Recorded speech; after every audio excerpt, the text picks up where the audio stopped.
This happened during my early 20s. I used to live in a small home with a group of 3 other guys.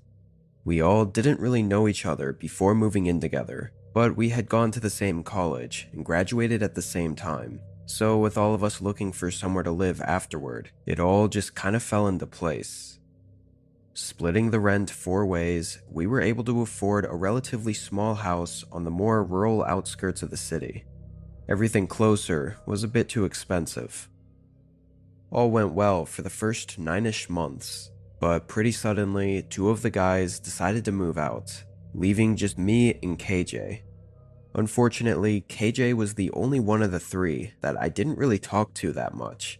He was always working, or getting home late, or just not wanting to hang out with the rest of us, so it kinda sucked that it was the other 2 that left. It also meant we had to pay double between each of us. This wasn't something we could keep up, and agreed that at the end of the lease in 3 months, we would go our separate ways and leave the house. For the first month after the 2 left, it became really apparent how absent KJ was. On my days off, I was often at home just chilling all day and night by myself, which was very different from when the other 2 lived here. I didn't care too much. If anything, it was great having the place all alone, but I did think it was odd he was out for so long all the time. He only worked part-time in the mornings, but I figured he must have been out with friends all night every night. However, one night I happened to stay up a little later than usual. I was sitting in my room, and it was maybe about 1 a.m. when I saw headlights shine through my window, pulling down the gravel driveway. When I heard the front door open, I got up and for some reason felt like saying hi, just to keep things from getting too distant and awkward between us. I opened my bedroom door, but was kind of startled as I heard his footsteps begin rushing down the hallway. When I stuck my head out, he jumped, like I'd caught him in the act of something. The lights were off in the hallway, so I couldn't see him too well, but I could see that his eyes were wide and his body was frozen just outside of his bedroom door. "What's up, KJ? Just seeing how you're doing," I said to break the silence. The way he just stood there in the dark hallway with his wide open eyes and looked at me was kind of chilling. "I'm good." There were another few seconds of silence before I just nodded and stepped back into my room.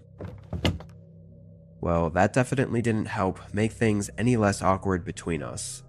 Why was he acting so strange, hurrying to his room and all? I didn't want to be nosy, but it kinda had me concerned.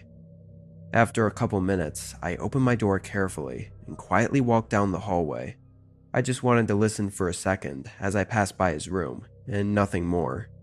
But when I did, I heard him moving around frantically, like he was opening and closing drawers chaotically. It was so odd that I stopped walking for a second and leaned a bit closer to his door.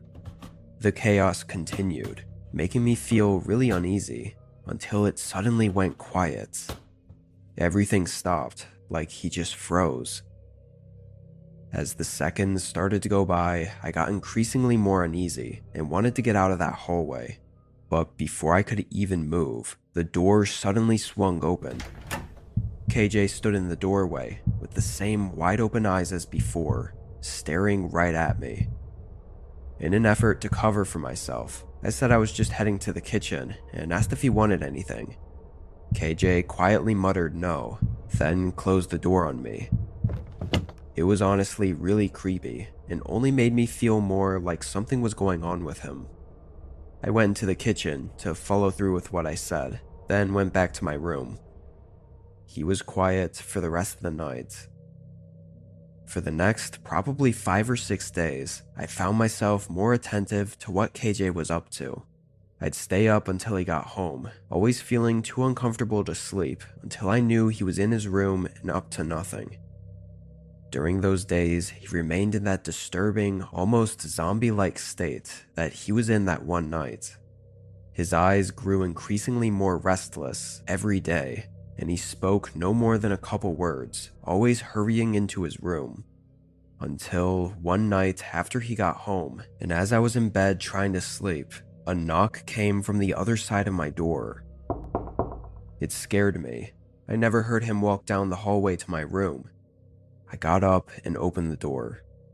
He had that same look with restless eyes, but had a partial smile as well. He mentioned that he just got home and thought he dropped his wallet somewhere out in the driveway as he was walking up to the door, asking if I had a flashlight and would help him find it real quick. I found it strange, like he'd never asked anyone for help before, or really to do anything with him. Although I thought it was odd and I was tired, I thought maybe this was a chance to make things better, so I grabbed a flashlight and followed him out to the driveway. He started up some small talk, just asking about work and stuff, as we started walking on the gravel and looking around. I noticed almost right away that his car was parked really far down the driveway though, like all the way at the end, for seemingly no reason. So if he walked all this way, we had to do the same to look for his wallet. We got all the way down to his car, and I never spotted anything on the ground, but then he started leading me away from the car.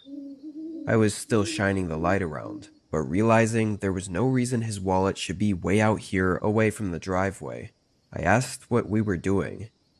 KJ took a few seconds to respond, like he was thinking, before saying he went for a short walk out here earlier, so he could have dropped it. But I didn't really believe him.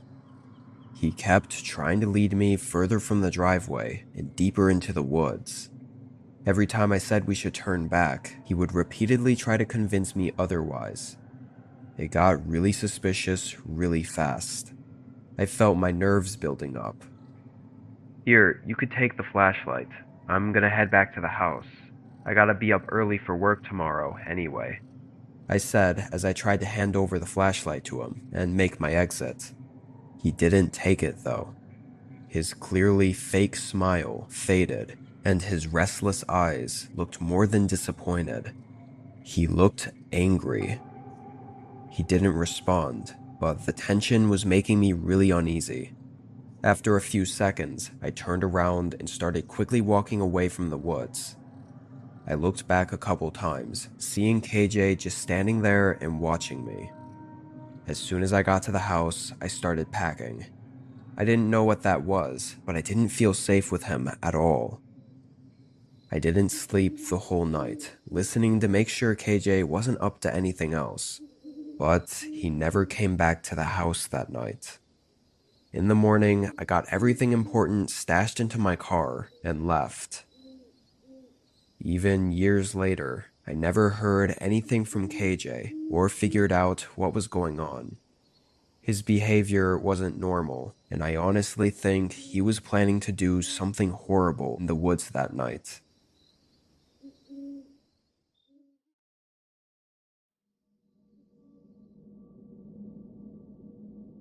For 2 years, I lived with my college roommate, Jason, in a small house near the campus we used to go to.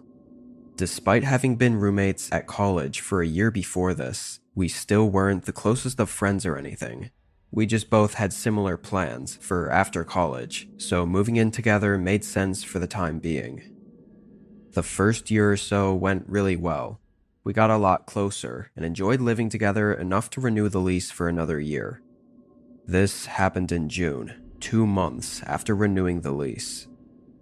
After a normal late night at work, I got home and talked to Jason for a while. Then we both called it a night and went to bed. However, in the middle of the night, I woke up to the floorboards creaking in the hallway. They were walking slowly, going toward the main area of the house. I rolled over and looked at the clock, seeing it was 3 a.m. I thought Jason was just getting some water or something. I don't know. At the moment, I didn't care either, and just went back to sleep. In the morning, I had to go to work early, so I was kind of rushing to leave, but Jason opened his door, looking tired, and asked me something I wasn't expecting. He asked what I was doing walking around the house in the middle of the night. I was immediately taken aback. I said I wasn't, but had thought I heard him walking around. The conversation basically ended at that though, with both of us confused at what we both heard, because I had to leave for work. Honestly, I thought our floors or walls must have just been creaking from the wind hitting the house or something, if it really wasn't Jason. When I got back home, Jason was at work, so I spent most of the night just chilling in my room, and eventually, around the same time as last night, I went to bed. But then again, I woke up around the same time to the floorboards making that same creaking sound. This time, rather than going right back to sleep, I tried to listen more carefully. It sounded exactly like someone slowly walking through the hallway and into the living room. Once they got to the other side of the house, I couldn't hear anything for about 30 seconds and decided to get up and check on it. I opened my door and walked down to the living room, but Jason wasn't in there. As far as I could tell, there was nothing there that could explain what I heard. I went back to my room and went to sleep. What I found so strange about it was that the sound moved through the house. Like if it was just the home creaking, why did it slowly go across the house like that? I mentioned it to Jason in the morning, and neither of us could come up with any ideas. Jason was off this day, but at 2 I had to go to work. I didn't make it back to the house until nearly 11. When I did and walked down the hallway to my room, I was surprised to see Jason still up. I just saw him in the corner of my eye, sitting on the bed in his room as I passed by the doorway.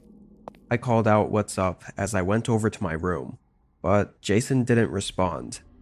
I thought it was kinda weird, but maybe he just didn't hear me, so I continued into my room. I took off my work uniform and put on some regular clothes. I left my room to go to the kitchen and get some food, but I noticed Jason's light was off in his room now. When I passed by, I looked in just to see if he was good. He was still sitting on his bed in the corner, now just in the dark, so I could barely see him. "Hey, what's up, Jason? You alright?" I called out. After a few seconds of him not responding, I just left the doorway and went to the kitchen. This was definitely weird, but I didn't know what else to do. Obviously, I wasn't going to just march into his room for no reason, just so he'd respond to me. But it did seem really odd he didn't at least just say hi or whatever. I was in the kitchen for maybe 15 minutes, then headed back to my room. Jason's door was closed when I passed by. For a whole hour, I stayed in my room, but then I heard that sound. The floorboards creaking right in the hallway. I looked over, and suddenly something moved under the door. I listened to the creaking continue, but with my last couple interactions with Jason being weird, I figured I would just text him this time to ask if it was him walking around. I waited a couple minutes, then I finally got a response. Jason sent me a question mark, then followed up with, "What do you mean? I'm not home right now." My face went pale, and my eyes shot over to the door. I got up and hurried into the hallway. No one was there, but the door to Jason's room was now open again. I quietly stood there and listened, but didn't hear anything. I walked over and peered through the doorway. Standing in the center of the pitch-black room was an unknown man. Even in the dark, now that he was closer and standing up facing me, I could tell he was taller and had a thick beard, two distinct features different from Jason that I couldn't see before. Without any more hesitation, I ran out of the house. I called the police immediately, standing on the other side of the road. When they got there, whoever that guy was gone.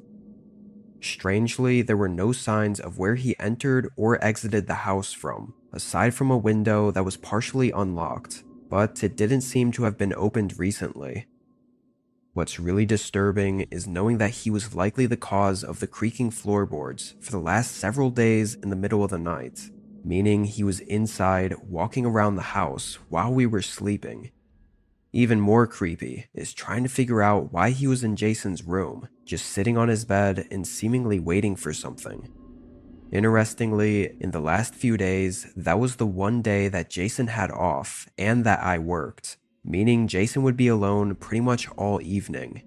This makes me think the unknown man somehow knew this and was waiting to catch Jason off guard while he was alone. This would explain why the man was in Jason's room waiting, and why he didn't do anything to me. But fortunately, Jason happened to go hang out with a friend for most of the night.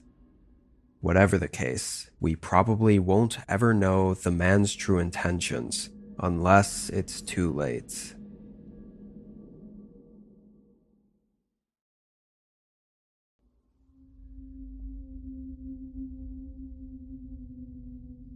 In 2015, when I was 23, I had used Craigslist to find a roommate to share my apartment with.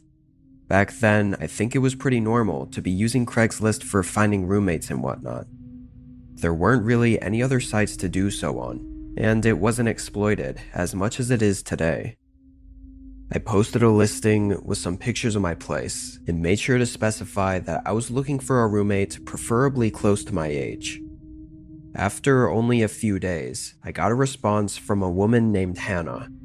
She said she was also 23 and still in college, and from everything we talked about on the phone, she seemed pretty similar to me and like we might actually make good roommates. So I scheduled to have her stop by and tour the place. When she did, everything seemed great. Hannah liked the place, and we agreed on a price, and within a week she had moved in with me. I will say, I did notice that she didn't quite look her age. She was a bit taller than me, and just had a more mature, older look to her. I figured it was nothing though, that she just happened to look a bit older than her age. Anyway, the first few days went by, and we didn't really have much time to get comfortable with each other yet, as I had work and she had college and work as well. It was the 5th day after she'd moved in that I got home from work and entered the apartment around 10 p.m.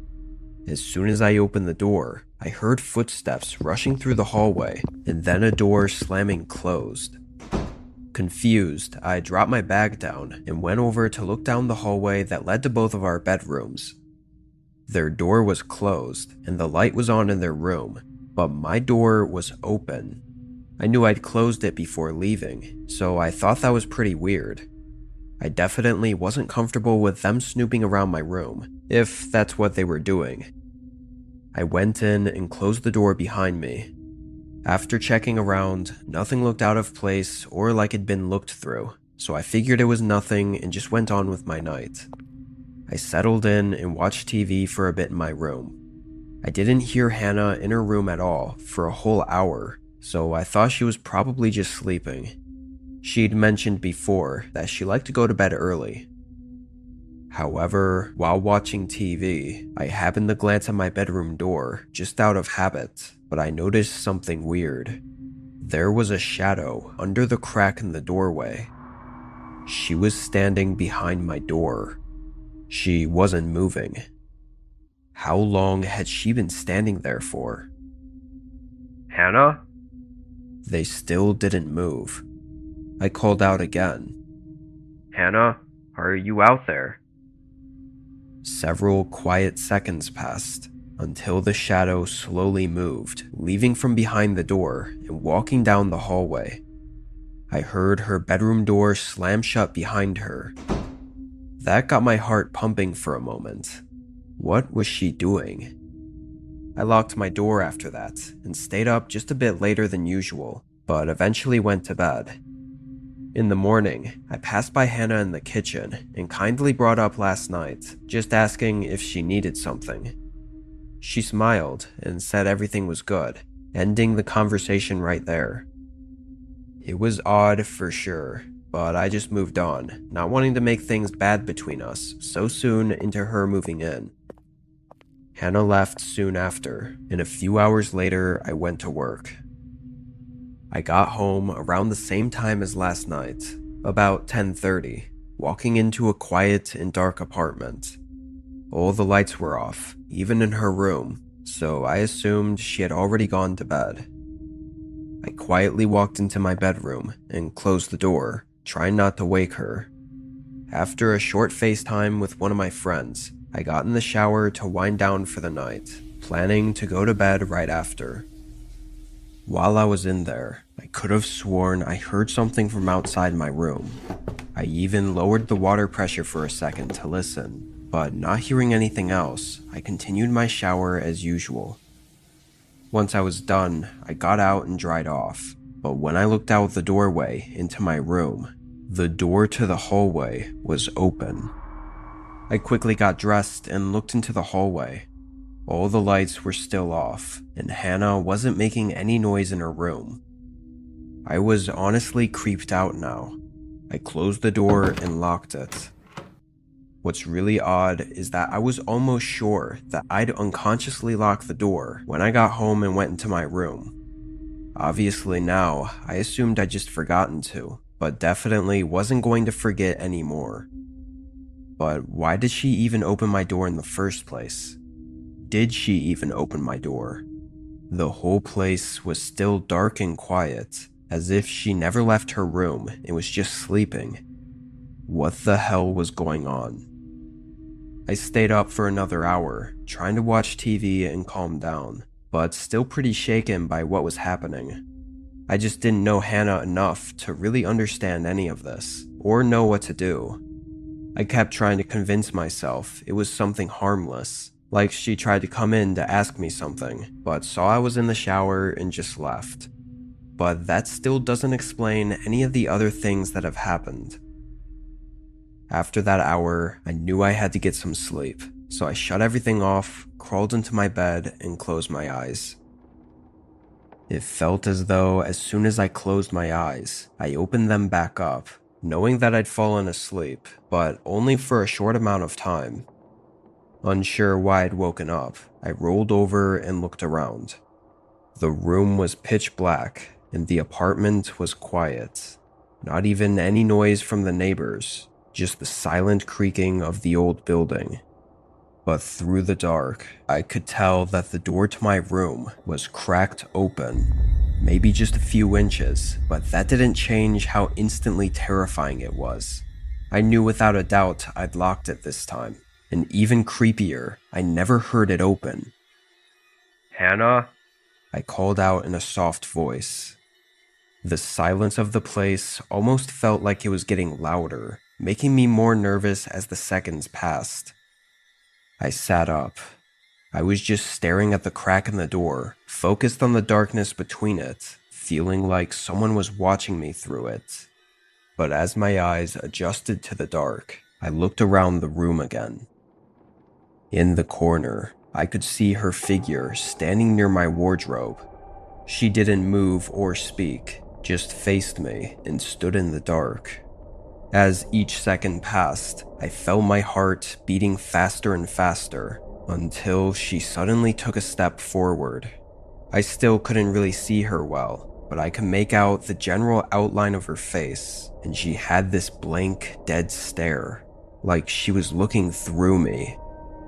She took another step, then suddenly ran across the room and into the hallway. A second later, I heard her bedroom door slam shut. After a moment, I grabbed my phone and car keys, then sprinted to the front door and exited the building. I know she technically did nothing to me, but I was absolutely horrified. I didn't even want to stay in the parking lot, worried she'd run out looking for me. I drove to a nearby neighborhood and parked, then called the police, hoping to figure out what was going on with the safety of officers around.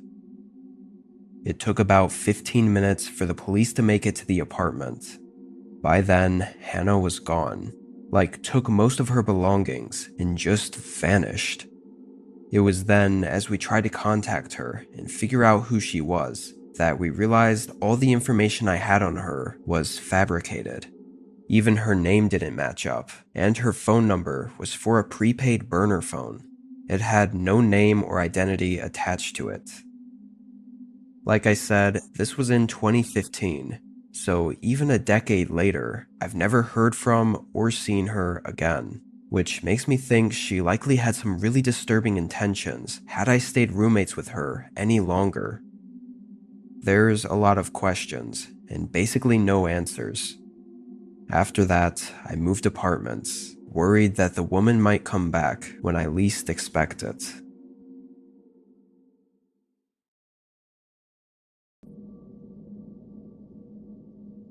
It was mid-2018. I was 23 and had driven down to Vermont to see my family and hang out for a few weeks. While there, I also wanted to go camping since my parents' house was just outside of the Appalachian Mountains. When I used to live with them still, I'd go out all the time, but since I moved out, I hadn't had the chance to go out camping or even hiking at all. There was one place specifically that I'd had on my mind for a while. Just before I moved, I found a trail on a forum for people exploring abandoned structures, and I'd been wanting to check it out ever since. This trail supposedly led to an old lodge just right in the middle of the forest. So, on a Monday morning, I drove out there. I parked on the side of the road, and the trail was not marked or anything. This was clearly just some rough path made by random people like me wanting to explore the abandoned lodge. It was very overgrown though, so it looked like nobody had been down there in a while. The hike there took just under 2 hours, and while it was mostly flat, it was a pretty difficult walk because of all the weeds and bushes growing into the path. But regardless, I made it. Now, my plan was to camp inside the lodge, because why not? But I came prepared with a tent and everything, in case it was completely destroyed or something. Good thing I did, because it was clear from the outside that it definitely wasn't safe to camp in. Most of the roof was gone, caving into itself, and the logs it was made of were full of thick vines and mold. The door was wide open though, so I peeked my head inside and looked around. It smelled awful. And with all the decayed and destroyed parts everywhere, there wasn't much access to anything that I could look around. There was a door on the far end of the main hallway that looked intact, and I was trying to get to, but it was a bit too sketchy to get there, so I ended up just backing out. From there, I didn't have anything else planned, but with the sun already starting to set, I began looking around for a good place to set up camp. There really weren't many options, so I basically just walked 200 feet out from the lodge and cleared a small spot to put my tent. As the sun set, the darkness slowly covered the lodge in the distance until I could no longer see it, and all the forest sounds slowly turned into crickets and the warm crackle of the small campfire I built. I really wanted to stargaze, but the spot I was in had trees towering over me, blocking most of the view. Plus, it was partially cloudy. So I just sat there, throwing sticks into the fire and thinking about whatever came to mind. Until I heard something. I don't really know how to describe it, but it was pretty loud, maybe like wood bowing or bending. And even though I couldn't see the lodge anymore, the sound came from right where I knew the lodge was sitting in the dark. It only lasted a few seconds, but it sent chills through me. Maybe it was just the old wood bending and creaking in the wind, or maybe it was something else. I sat and listened for a while, like 30 minutes, without hearing anything else. It was only an hour or so into the night, but I knew if I didn't check on it now, I wouldn't be able to sleep later. So I figured I might as well go look around while it was still early into the night. I fueled up my campfire with some more sticks before leaving, so I wouldn't have to rebuild it. Then I grabbed my small LED lamp and walked in the direction of the lodge. After only a minute of walking, the structure faintly showed up in the light. It was as creepy as expected. I walked up to it cautiously, passing by a couple destroyed windows and holding the light up. Inside, it was extremely dark. Even with the light, it felt like I could barely see anything. When I got to the door, I was startled for a moment. It was closed. I'd been here less than 2 hours ago and left it wide open. Then I noticed something else. There were scratches, like from nails or maybe a knife, all along the front face of the door. I didn't notice them last time, so I wasn't sure if they were already there or had just happened and were maybe the sound I heard. I debated for a second whether or not I even wanted to try opening it, or if I should just leave. But it was all for nothing, because when I eventually decided to open it, I couldn't. It felt like something was holding it shut from the other side. I got really unsettled and didn't stay any longer. I backed away from the lodge and rushed back into the woods toward my campsite. However, I immediately noticed something was wrong. Aside from my lantern, there was no light coming from the forest. I started to hurry, hoping I was still going in the right direction. Luckily I was, and a minute later I made it back to my tent. A column of smoke filled the air above what was my campfire, as if someone had just abruptly put it out while it was still burning. I looked around, just standing there holding my lantern up, barely able to see anything in the trees. "Hello? Hello? Who's out there?" Nobody responded. Starting to feel chills run through me again. I knew it was only a 2-hour hike back to where my car was, so I quickly decided to pack and head out. I took down my tent, and as I shoved the few remaining things into my backpack, I heard something nearby. I stopped for a second and held up my lantern, but still saw nothing. It sounded like someone was laughing. It was quiet, and not like someone laughing with their friends or anything. It was a single person, softly laughing under their breath as they watched me from behind the trees in the dark, like they were insane.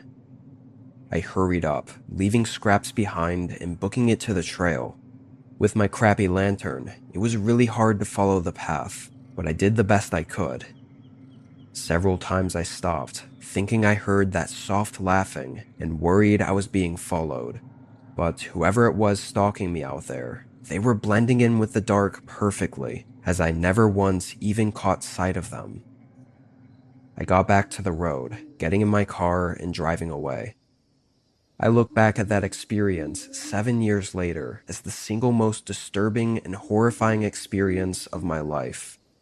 I don't think anyone can truly understand the feeling of helplessness I felt being out there in the forest in the middle of nowhere at night and stalked by some insane person. Maybe they set up home in that abandoned lodge. I really don't know. But from everything I saw and experienced there, I don't think anyone should go back to find out.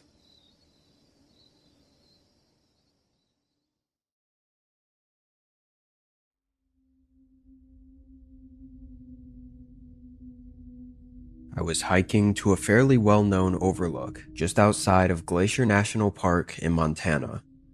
It definitely wasn't as great as any of the views within Glacier National Park, but it was just a normal trail with no rules or anything. Also, it was just before winter, which around here is off-season for most hiking and camping, which meant nobody would be out. I didn't mind the cold, so it was nice to have the trail and the overlook to myself. I finished hiking up there at just about 5:30, so it took nearly 6 hours. Pretty much, there was this large grassy opening on top of the mountain with a couple stone circles for making campfires and setting up camp around, and a little further up was a stone cliff that provided a view of the whole valley of mountains and forest. You could actually probably see Glacier National Park from there on a good clear day. Anyway, as expected, nobody else was at the campsite or at the overlook. I set up all my stuff by the stone circle closest to the overlook and made myself a quick dinner, then went to sit on the edge of the cliff to watch the sunset. I will say there was a bit of a drop below the overlook, which was kind of daunting at first, but the sun setting over the mountains made me completely forget about it. I sat there and watched it for a whole 30 minutes, until it passed the horizon and got dark outside. Feeling good, I got up and turned to walk back to my campsite, but almost jumped back when I saw a man standing right behind me in the bushes near the edge of the forest. He was looking right at me, but what made it really creepy was as soon as I saw him, he just turned around and left right away. I couldn't see much of him since it was pretty dark out, and he was in the bushes, but the man had no backpack on, so I thought he must have gotten to the campsite just after me and set up his stuff already. From where I was on the overlook, I could really only see my setup and none of the other parts of the campsite. but when I got closer, I still didn't see anything else. And the way the guy went into the forest was not in the direction of the campsite either.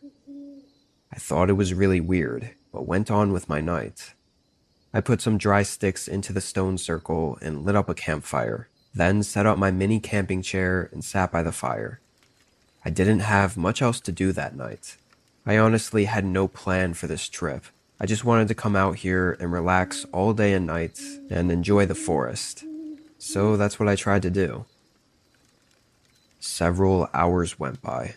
I think it was getting to be around 11 p.m. when I heard footsteps somewhere in front of me. Of course, I couldn't see anything, but it sounded eerily like human footsteps, one after the other, not too far away in the woods. Pretty soon after hearing them, I called out, asking if someone was out there. The footsteps stopped for a moment, like they hesitated, and then began walking again.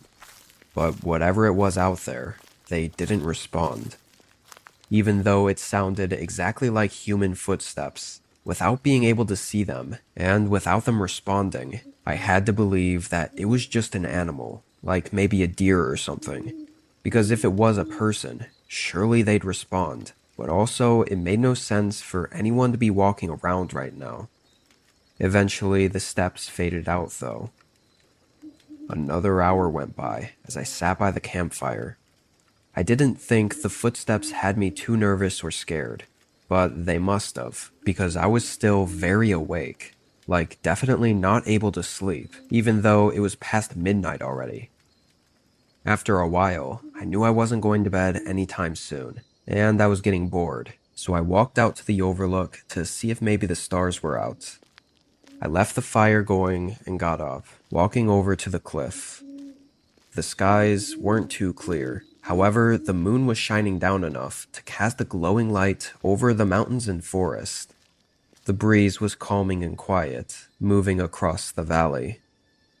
I stood there for maybe a minute, before suddenly multiple sticks snapped behind me and a bush aggressively rustled. I spun around, seeing that same man from earlier, but he didn't turn away this time. He moved through the bush and started quickly walking up to the overlook. I began asking what he was doing out here, but the guy just talked over me, holding this disturbing fake smile as he kept moving closer, saying random nonsense and keeping from answering any of my questions, or even acknowledging anything that I said. The way he was coming at me was terrifying, and I tried to move to the side, but he was quick to get back in front of me. And suddenly, in the heat of the moment, I realized what was about to happen. He put his hands out and lunged at me, trying to push me over the ledge. Thank God I was prepared for it, and had a stable footing, and I was a bit bigger than the guy, so I shoved him back and moved away from the cliff. As he stumbled, I tried to run back to the campsite, but he caught up pretty quick. This time, he didn't try to hide his intent. His face was horrifyingly angry and full of rage. I can't even imagine how lucky I was that this guy didn't have any form of weapon on him, because he definitely wouldn't have hesitated to use it. We wrangled around for maybe 30 seconds, but I kept getting the better of him. The guy was pretty skinny, like he hadn't eaten in a while, but he was just dead set on taking me down. After a few attempts, though, he was finally beaten enough to run away. I didn't even try chasing or keeping him pinned. Way out here, it just wasn't worth the risk. I got everything together, put on my headlamp, and left the campsite. I made it about 2 hours back down the trail before my headlamp's batteries ran out, so I set up a mini camp in the woods and waited for sunrise, then finished the hike back. I put a report in and talked to a lot of people about my encounter, but everyone has different thoughts as to what the man was really doing out there. All I know is I could have lost my life that night had I been any less careful.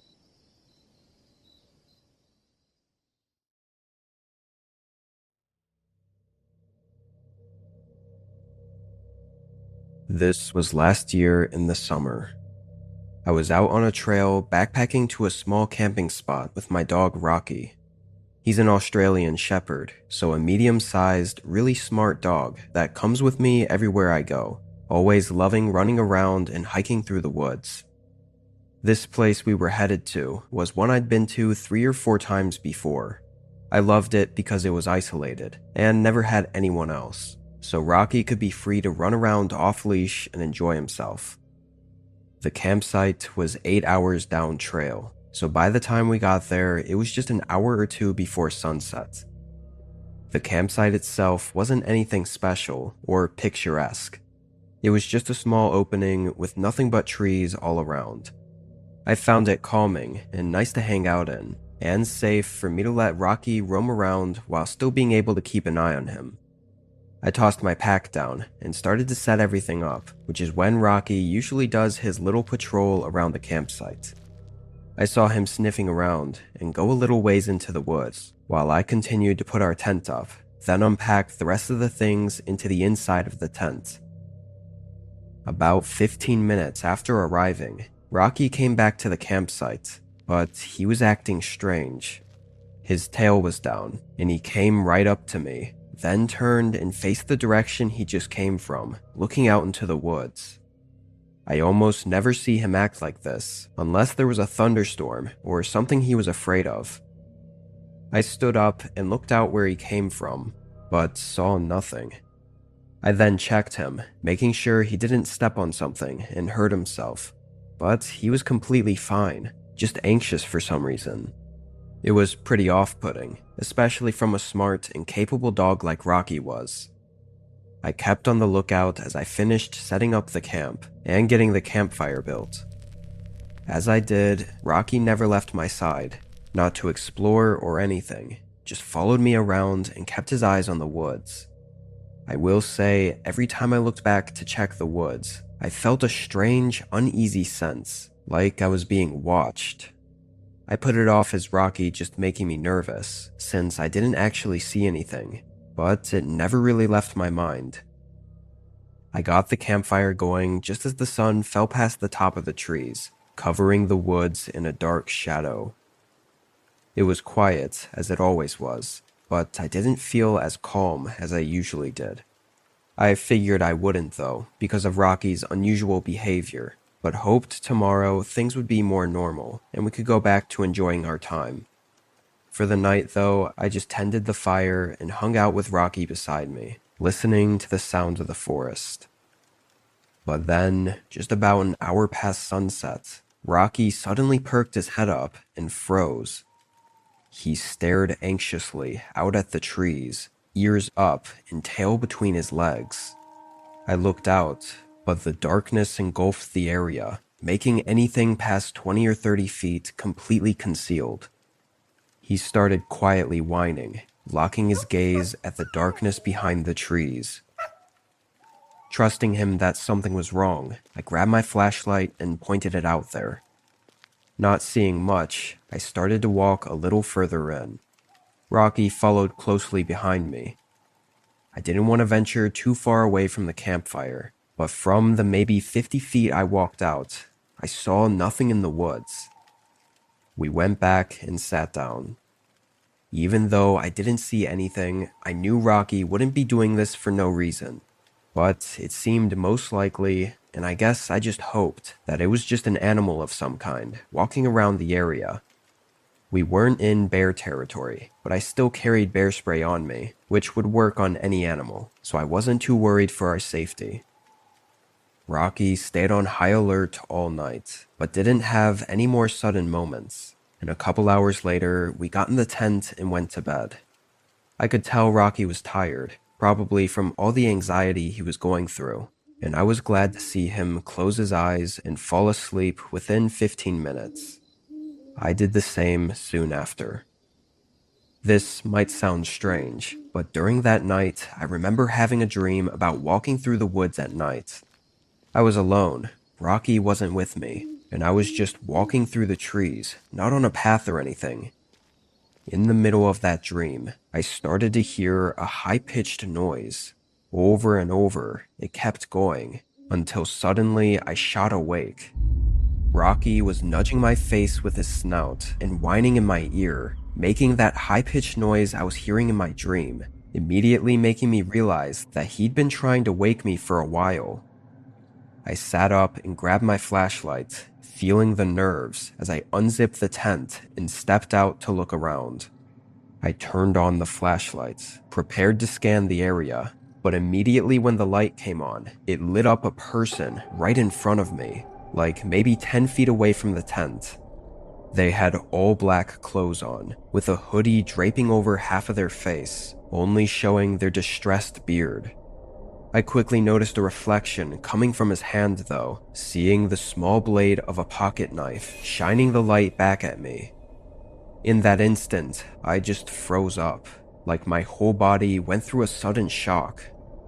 The man froze for a moment too, but then started to step forward again, when Rocky began growling. Up until then, I hadn't even noticed that he'd come out of the tent and was standing right next to me.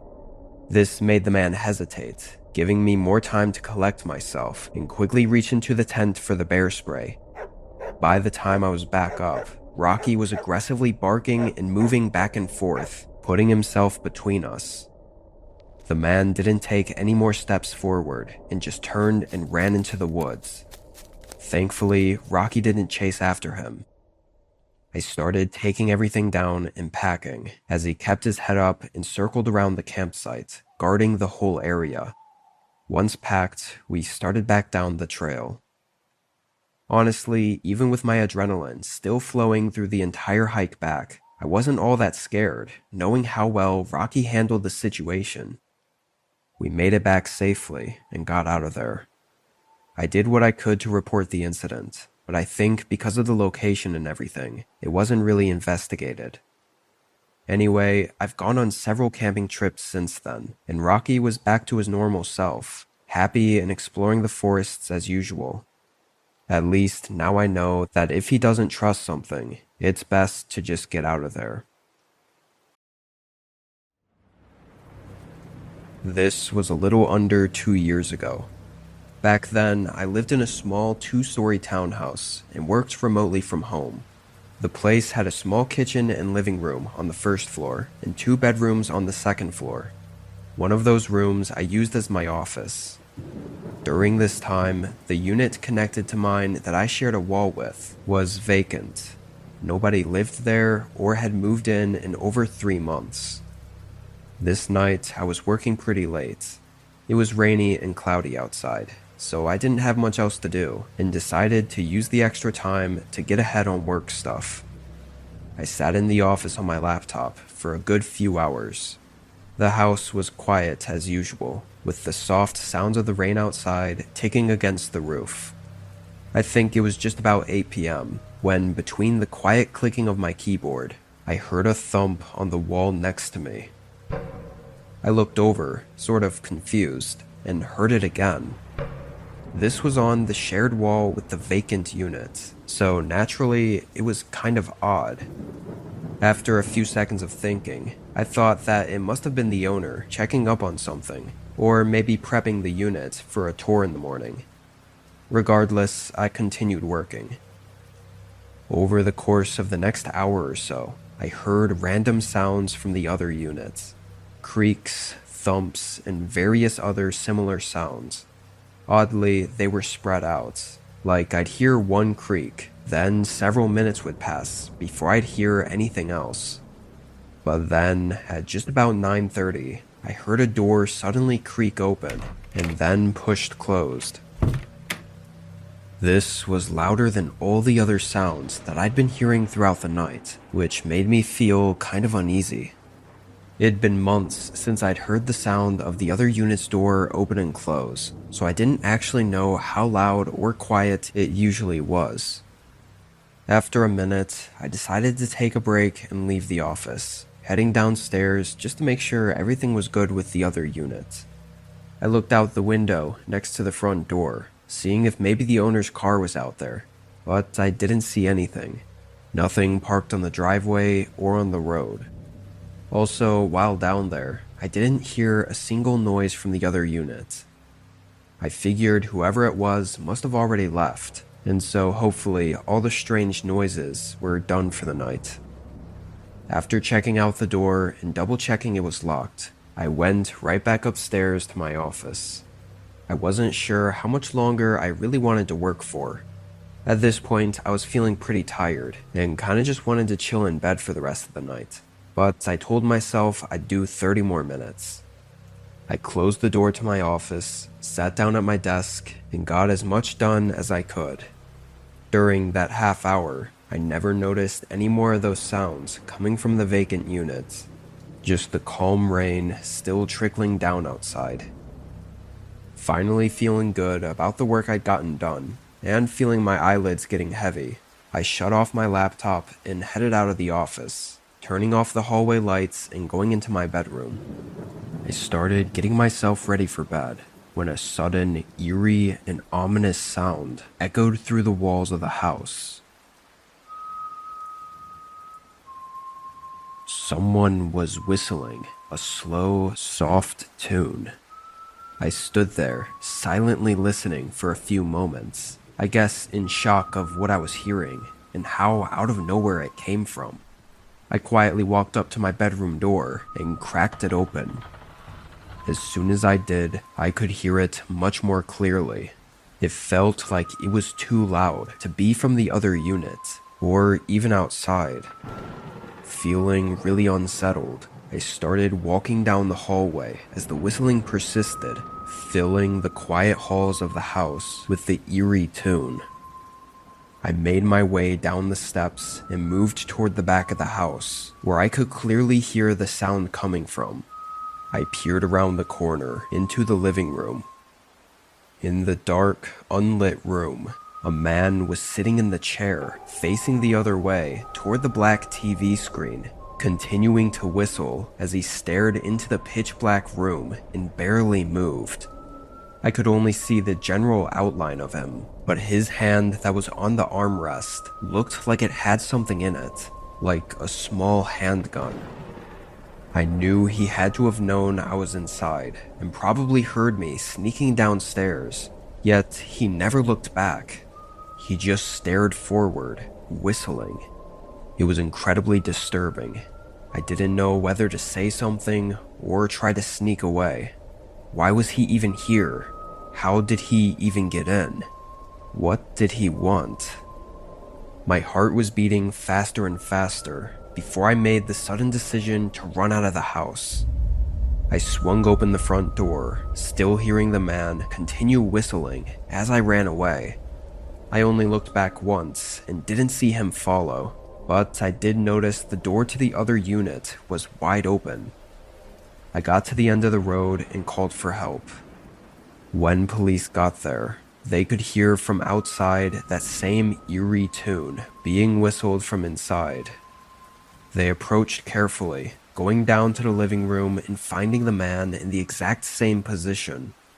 They said he turned his head slightly to look at them, giving a short, crooked smile, then dropping his gun and letting them arrest him. He basically spoke nothing of what he was doing or had planned to do, or why he was there. Some of the officers I talked to thought he might have been trying to get arrested for some reason. But strangely, there's no information on the guy. No matching fingerprints or identification of any kind. And without him being cooperative, they had no way to find out who he really was, or if he had any kind of mental illness that could be behind all of it. I don't know what other ways that night could have gone down, but even thinking about other possibilities makes me uneasy. Every once in a while, though, I still hear that same eerie tune being whistled in the middle of my dreams, making me wake up in a panic, thinking he could be back.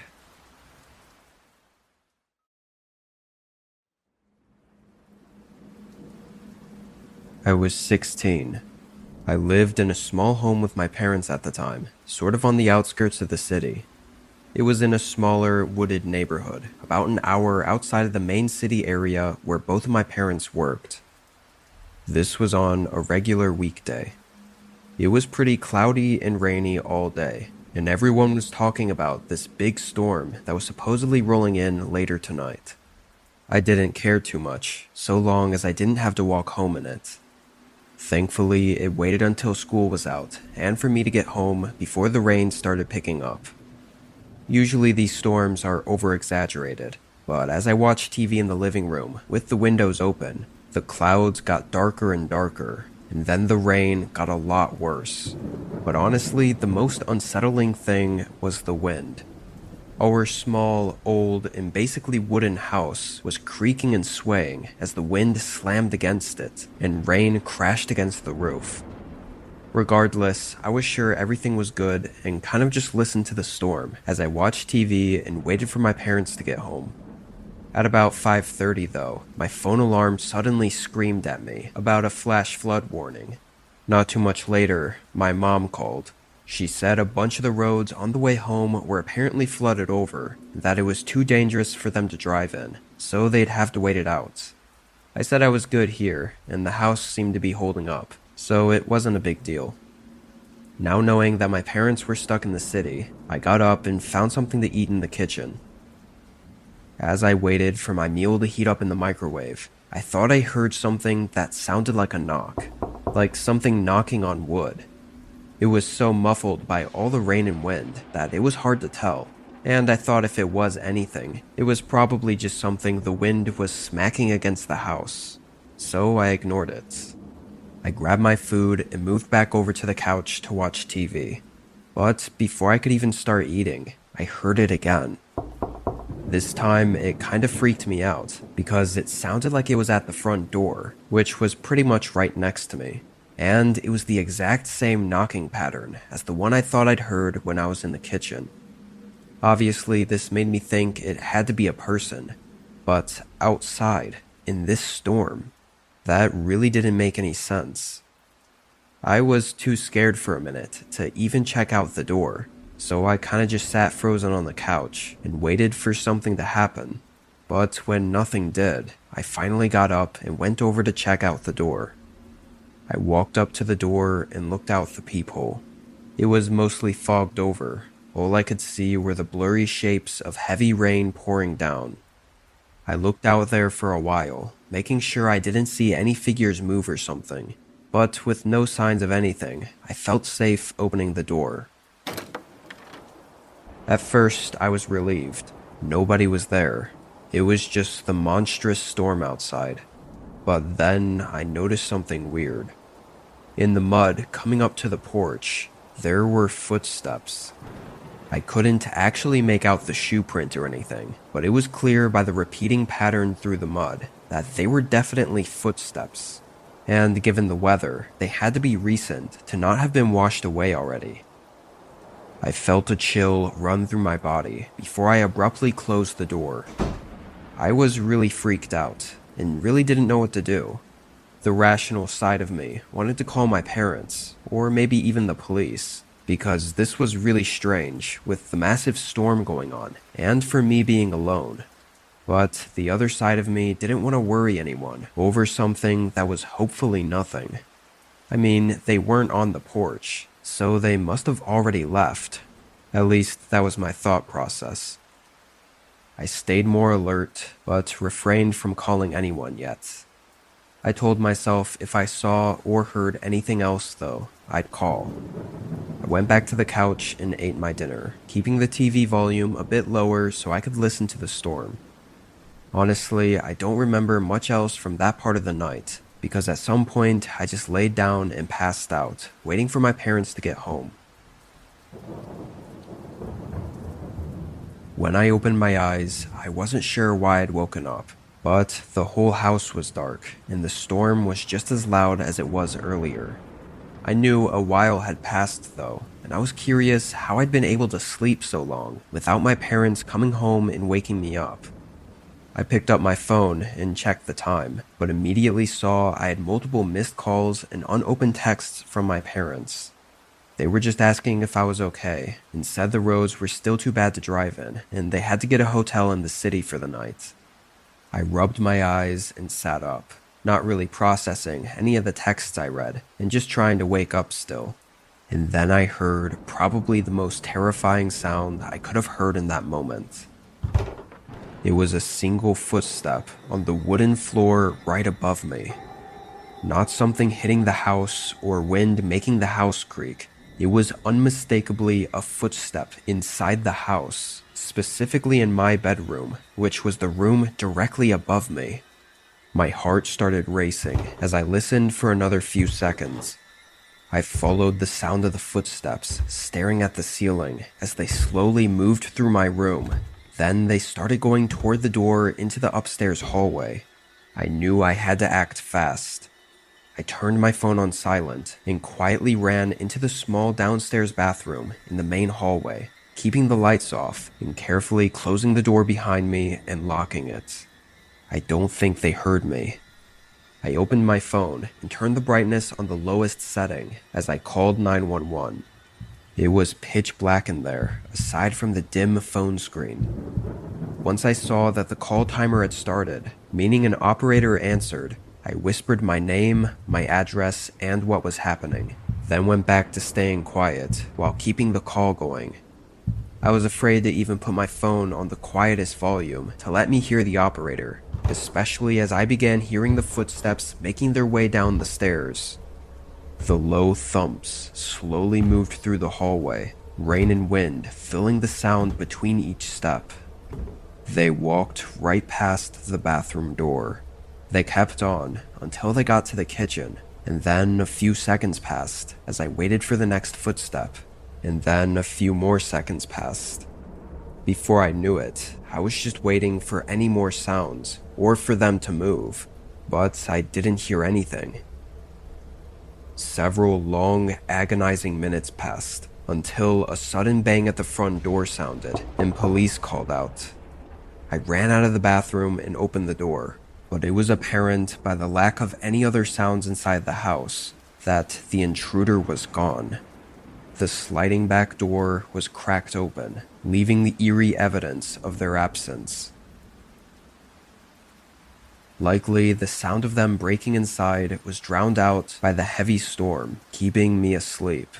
However, that could actually be the reason that I'm still here today.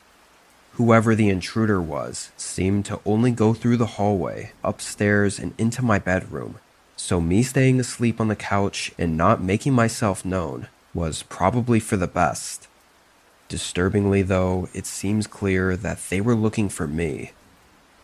What's really unnerving to think about, even today, years later, is that I never saw the person, so I literally know nothing about them. Whether they're a man or woman, teenager or adult, someone I knew, or someone I didn't know. Or worse, someone that I didn't know, but that knew me. Me and my parents have been pretty on edge for the last few years, hoping whoever it was doesn't attempt to come back to continue whatever they had planned for that night.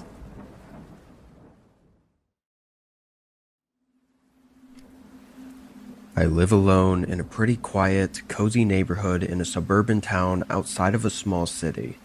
I'd been there for several years and really had no issues with it. I knew most of my neighbors and felt like our town was just really quiet and calm.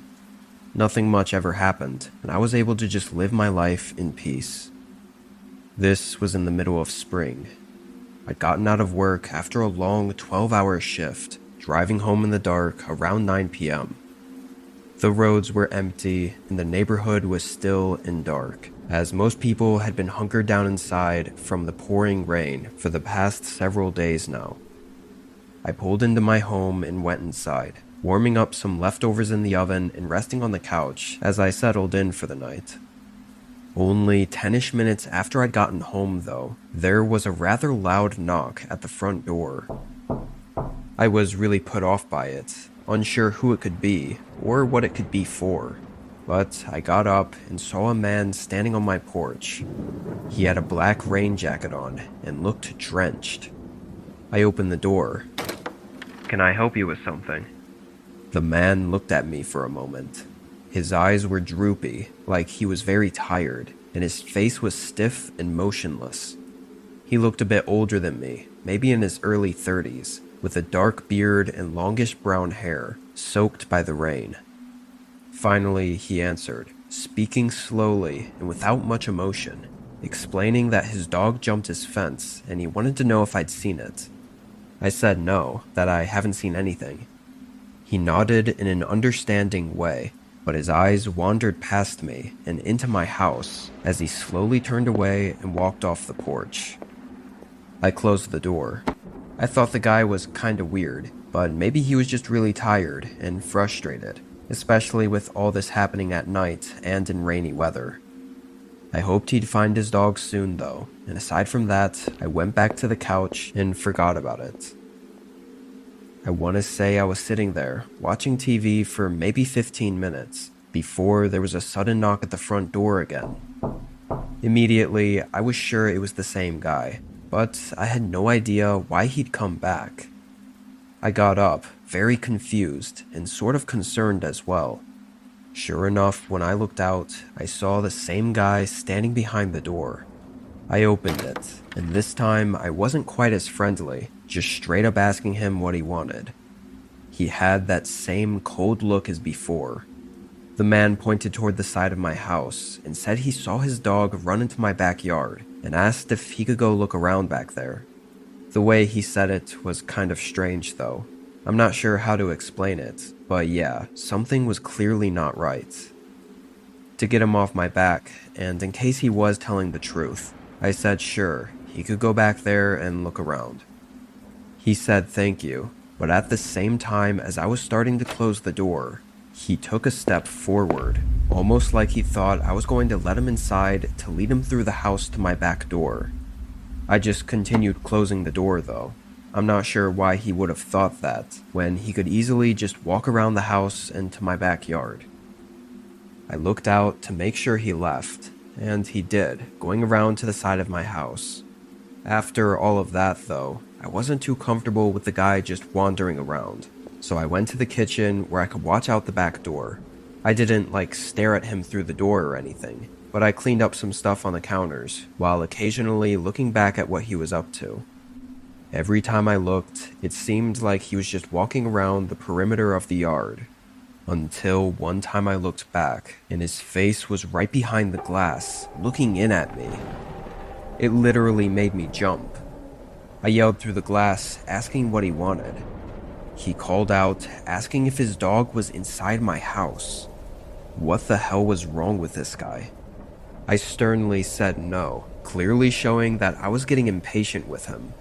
But the man kept asking, wanting me to let him in the house to look around for his dog. He'd bang on the door every time I wouldn't answer.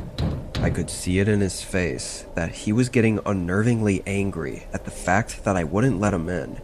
It was getting kind of horrifying. As he kept hitting the door and yelling at me, I called the police. Only then, once he saw me take my phone out, did he finally stop and leave, which only made it more suspicious as to what he was truly up to. Police came and took a report from me of what happened and what he looked like and all that sort of stuff. But that's where it was left at. There wasn't much they could do right then and there. However, unfortunately, a week later, there was an incident really similar to mine. It's unclear if he forced his way in or was just allowed inside by the victims, but the story was almost exactly the same as what happened to me. A man came knocking on their door, looking for his dog, only for it to take an awful turn. It makes me even more disturbed by that night the man came by my place, doing the same thing. Had I listened to him, or been any more willing to help, I could have suffered a similar fate to the others.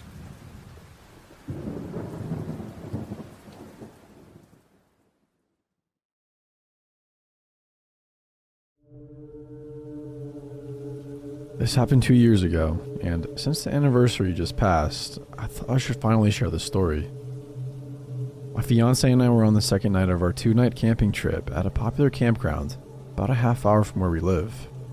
For reference, my fiance is a person of color, and we live in a predominantly white, conservative, and racist area. This is important later. On our first night, we kept hearing noises in the woods around us. The campsite right beside ours to the right was occupied, but the one to the left was not. The campsites are about 150 yards apart, and we had camped here in the same exact plot the year before. Needless to say, we were familiar with the area and the various kinds of animals that live in the woods. The first night, we heard shuffling around our tent.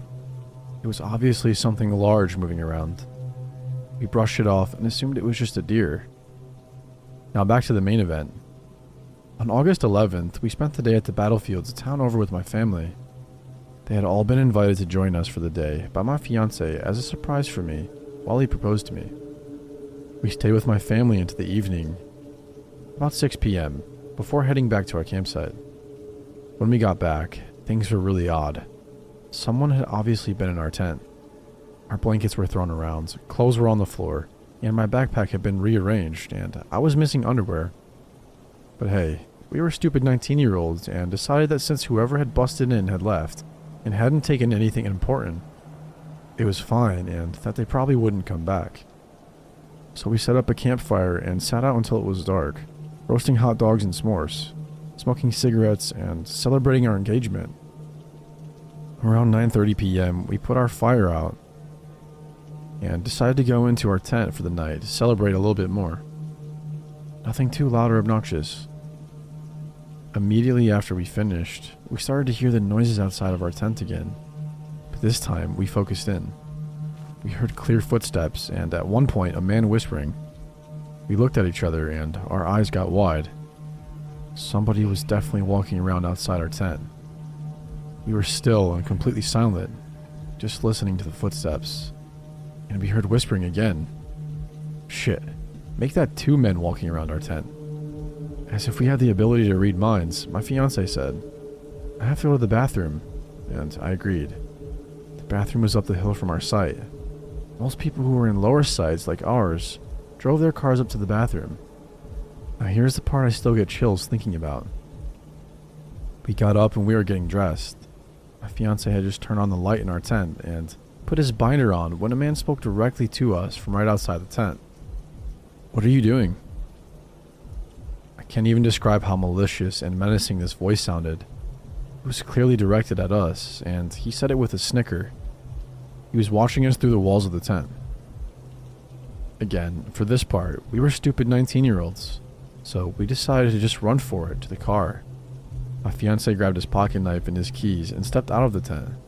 He pulled me with him, and we ran like hell to the car. I heard the footsteps running behind us, and then turning and running up to another campsite. In the bathroom, we talked over our options. We talked about sleeping in the car or driving into town. Then we had another idea. We drove back down to our campsite and began packing everything in the car. At this point, it was around midnight. We moved faster than I think either of us thought possible, wrapping up the tent with our belongings still in it and grabbing our folding chairs.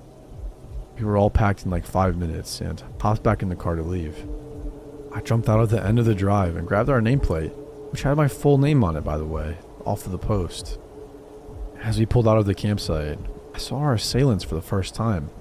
Stalking through the woods onto our campsite were 2 tall white men. I realized that these were the same men who had been driving past our campsite the whole time we were there, just glaring at us and muttering to each other. One was wearing camo hunting gear, and the other was wearing a Confederate flag tank top. Both were carrying large hunting knives, unsheathed and at the ready. They turned when they saw our car driving away, and one started to chase us until the other stopped him. I made eye contact with the man in camo, and he smiled the most terrifyingly evil smile at me and shook his head slowly. We drove the long way home, taking all the weirdest, hardest to follow roads, and called my dad so he would know we were coming. When we got home, we told my dad everything, and he shrugged it off as us just being paranoid. So I never told anyone else besides all of you now. I'm convinced to this day that this was going to be a racially motivated attack. The campground was not heavily populated, and my fiancé was the only non-white person at any of the campsites. It was no accident that the 2 men who had been shadowing us since our arrival and wore Confederate flags, and one on their truck, decided to target the interracial couple. I still get cold chills when I think about how close we were to being killed or seriously hurt that night. Just how lucky we were that our reckless plan to just make a run for it worked. So, to those men who stalked our campsite with knives, let's not meet. So when I was 13, my parents sent me to an all-girls fitness camp to work on becoming the best version of me. Well, let's be honest here, it was a fat camp, and it was as horrible as you can imagine. Bad food, all-day exercise, and god-awful counselors. The camp took place on a college campus where they had us sleeping in dorms of 2 girls per room. But I had high hopes that it wouldn't be a complete waste of a summer, as my roommate seemed like a great girl. Let's call her Mary. We had similar interests and the same style. It seemed like a perfect match. We would chat late into the night, planning our escape from the camp, bemoaning having to give up our cell phones, though secretly I had managed to sneak mine in, and talking about our families and how much they sucked for sending us here. To be honest, I was surprised that she was even at this camp. She was actually pretty fit, and her parents had signed her up for the whole summer, versus mine only sending me for 2 weeks. Only 2 days into being at this place, I was pulled aside by another girl who I had become close friends with. She warned me that Mary had a lot of issues, and the reason why she had been sleeping alone for X amount of time was because no one else wanted to room with her. Well, I brushed it off, thinking it was just rumors and the other girls being mean. That day at lunch, Mary seemed rather mad at me, and for the life of me, I couldn't figure out why. So when I got a chance, I asked her what was up. She ranted at me about how everyone was so mean, and was I going to leave too? She went on to explain how this one girl she was rooming with switched rooms because she made friends with this popular girl, and that she made up lies to be popular. And silly me, I believed her. We continued hanging out, and only now do I realize how she was keeping me from hanging out with everyone else. Near the end of my first week, the camp took us on a long walk over to the local pool. It was a big deal as it was super hot and only a once-a-week activity. Mary and I were super excited to go. When we got there, we quickly claimed some chairs and left our stuff there. As Mary had been at the camp for several months, she didn't have to pass some stupid can you swim test that I assume is mandatory in most camp settings. So we were separated for about 20 minutes. After I passed with flying colors, thank you to the swim team, I jumped into the pool and just started floating around. I heard her calling my name and saw her waving me over to the deep end of the pool. I swam over and asked her what was up, and she said she wanted to show me something. Next thing I know, her hands are around my neck and she is shoving me underwater. Now, I am a good swimmer and I am very capable of holding my breath for quite a long time, but never in my life had anything like this happen to me. And I panicked and opened my mouth to scream. Luckily, before my mind had even processed what was happening, I had kicked up my legs and shoved her back and made a desperate escape. Somehow I managed to swim away and pull myself out of the pool. As I caught my breath and began to process what had just happened, I looked back at her. She was just staring at me, not having moved.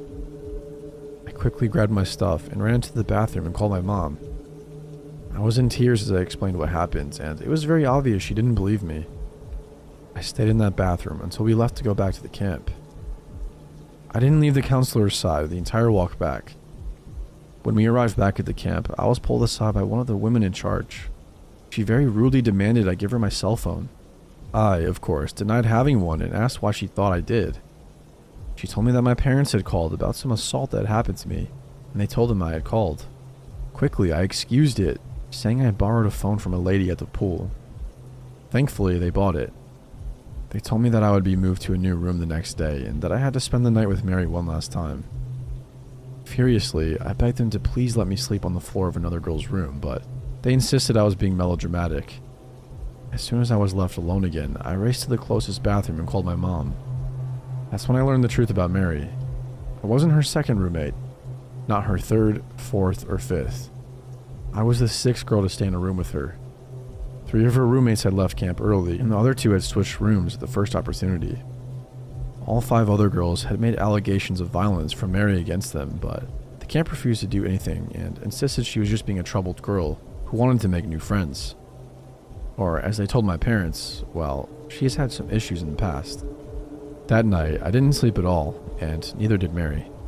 She sat up in bed staring at me all day and night. I could feel her watching me, and I was just terrified.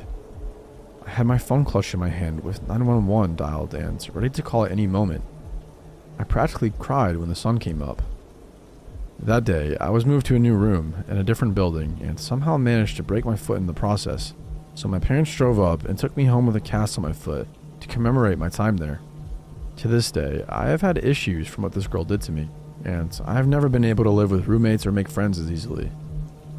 So, Mary, wherever you are out there, let's never meet again.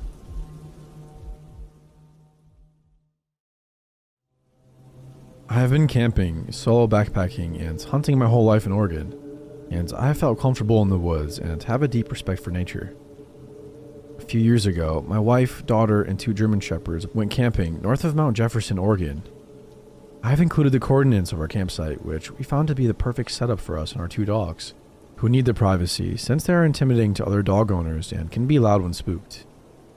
It was not an established campsite, just a nice horseshoe off a USFS road that had flat ground, full trees, and a fire pit. The first night my daughter wanted to sleep by herself in a 2-man tent right next to ours. It was maybe 2 feet away from me and my wife's tent. We made the male German Shepherd sleep, Guts is his name, with her in the tent. That whole first night, neither my wife nor I could sleep. We both heard footsteps and they were heavy, not like typical forest critters scampering around at night. I was well alarmed because I was paranoid from reading recently, before departing, about a dad in California who was shot and killed in a tent next to his 2 infant daughters. Needless to say, both my wife and I had 2 pistols, and I had my rifle with me. The dogs are great at detection, and that is why I felt my daughter could sleep alone, because Guts is completely fearless, and nothing would lay a hand on her without a battle to the death. All in all, nothing but bad vibes and loud footsteps occurred that night, which I ultimately decided were deer or maybe some elk. Day 2, morning.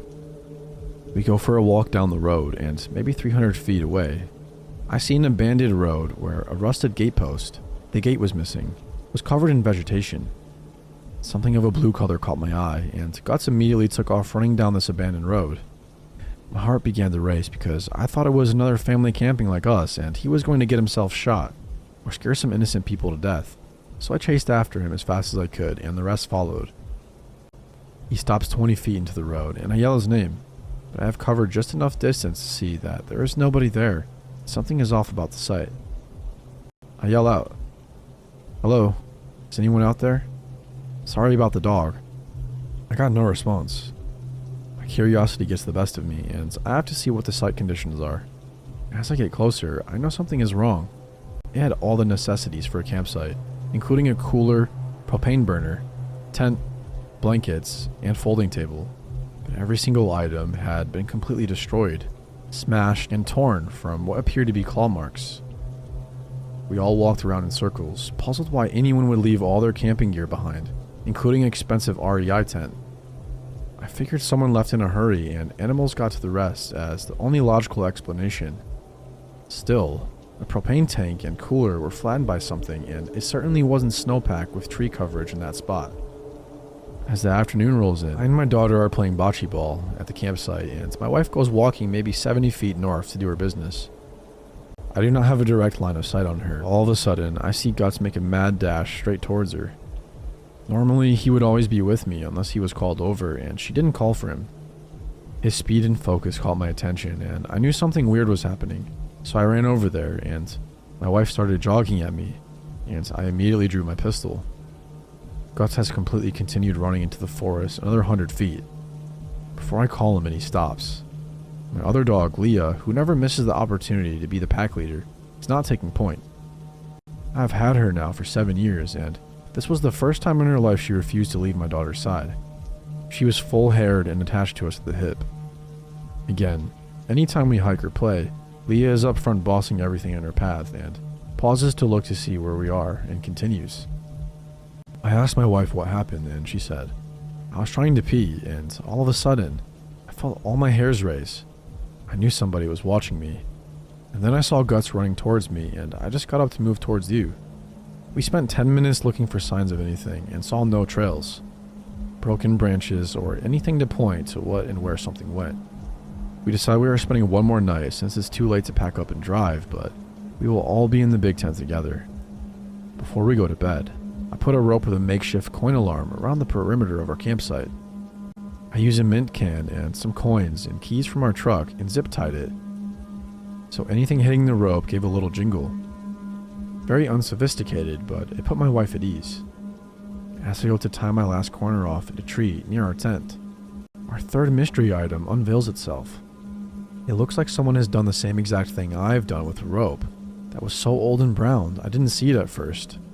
It was broken and only a few pieces remained, but sure enough, it was tied at roughly the same height, 8 to 10 inches off the ground, and even had a few rusted washers on it.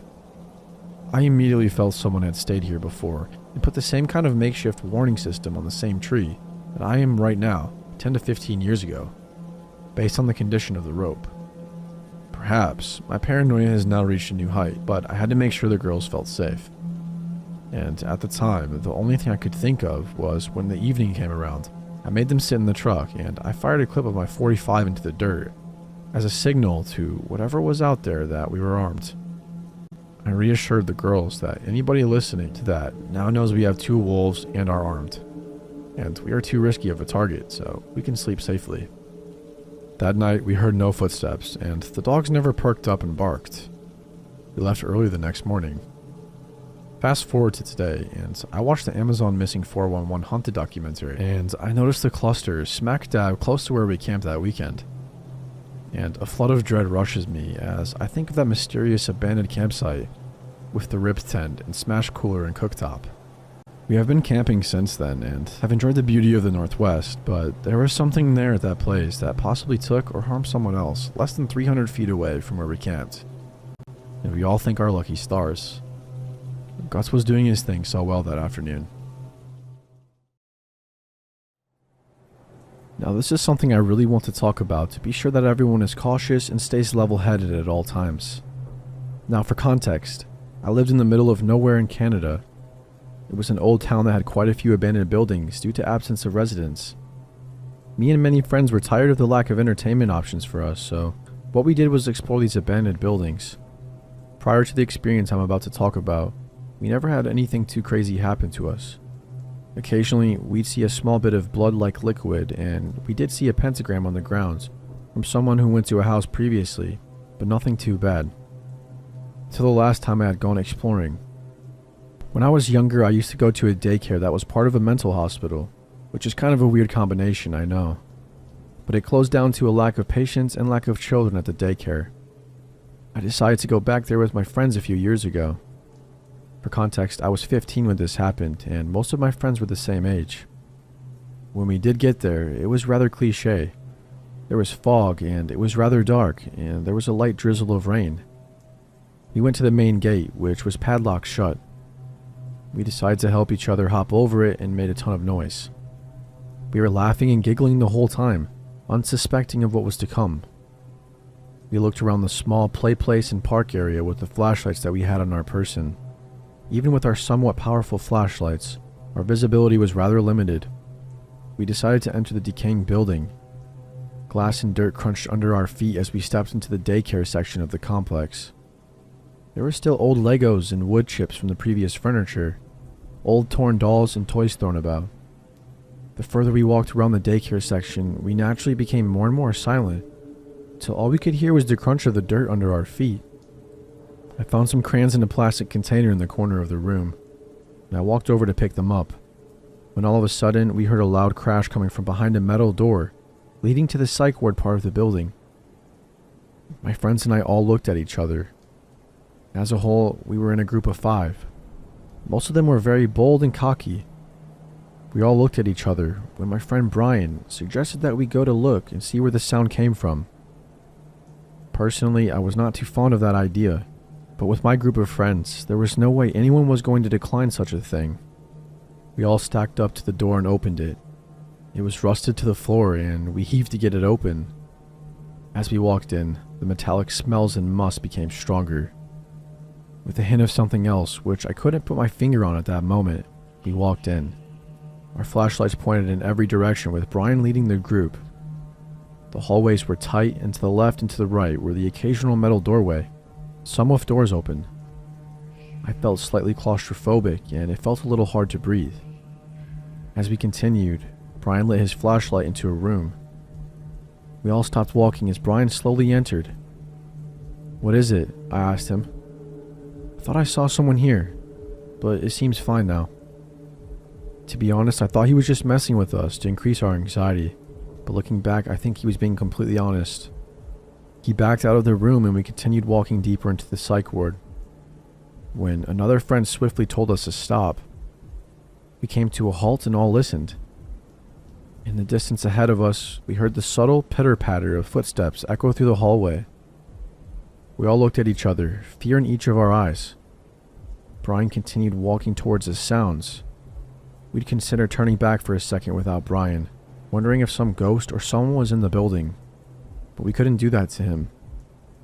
The closer we got, the more I felt like I was being watched. When finally we entered a room on the right, which had the smell of rotting meat. In front of us was a dead deer. Its innards were spilled all over the floor, staining the concrete. A friend of mine had a very weak stomach and vomited all over the floor. That's when we heard whispering from somewhere. Brian lit his flashlight to the corner of the room, where a man with short hair was standing with his head down. He wore a bright green t-shirt, stained with what I assumed was blood, and torn beige pants. He did not have any socks on and his feet seemed damaged. He was twitching sporadically and continued to mumble even after we saw him. We stared at him for a solid 30 seconds before he made his first true movement. He looked up at us with a haunting grin that sent shivers down our spine. "You guys here for the feast?" he asked. This kicked us over the edge, and we bolted out of that room all the way back to the daycare center. The door was still open and we decided to try and slam it shut, but the rust and pure weight of the door almost kept it open. It actually took 3 of us pulling with all of our strength to close it. And just before we did, I could still see the silhouette of the man watching us, with his white teeth being the only other human feature I could see. We sat behind the metal door, catching our breath for a second, all looking at each other for confirmation that we all saw the same thing. After a little bit of labored breathing from each of us, we heard a light tapping on the door. That's when we decided that it was time to leave. We booked it out of the vicinity completely and ran home. A year after we visited that spot, police went back to do a routine search of the area and found the man. It was stated that he used to go to the psych ward before it was closed down. He escaped the facility he was transferred to and lived off the wildlife around the complex. When the cops brought him in, he had a series of diseases and sicknesses from eating raw meat. His mental condition was much worse than before. There were future rumors that he did kill someone in the forest while searching for food once, but nothing has been confirmed. In the end, guys, be careful, especially in dangerous areas like abandoned buildings.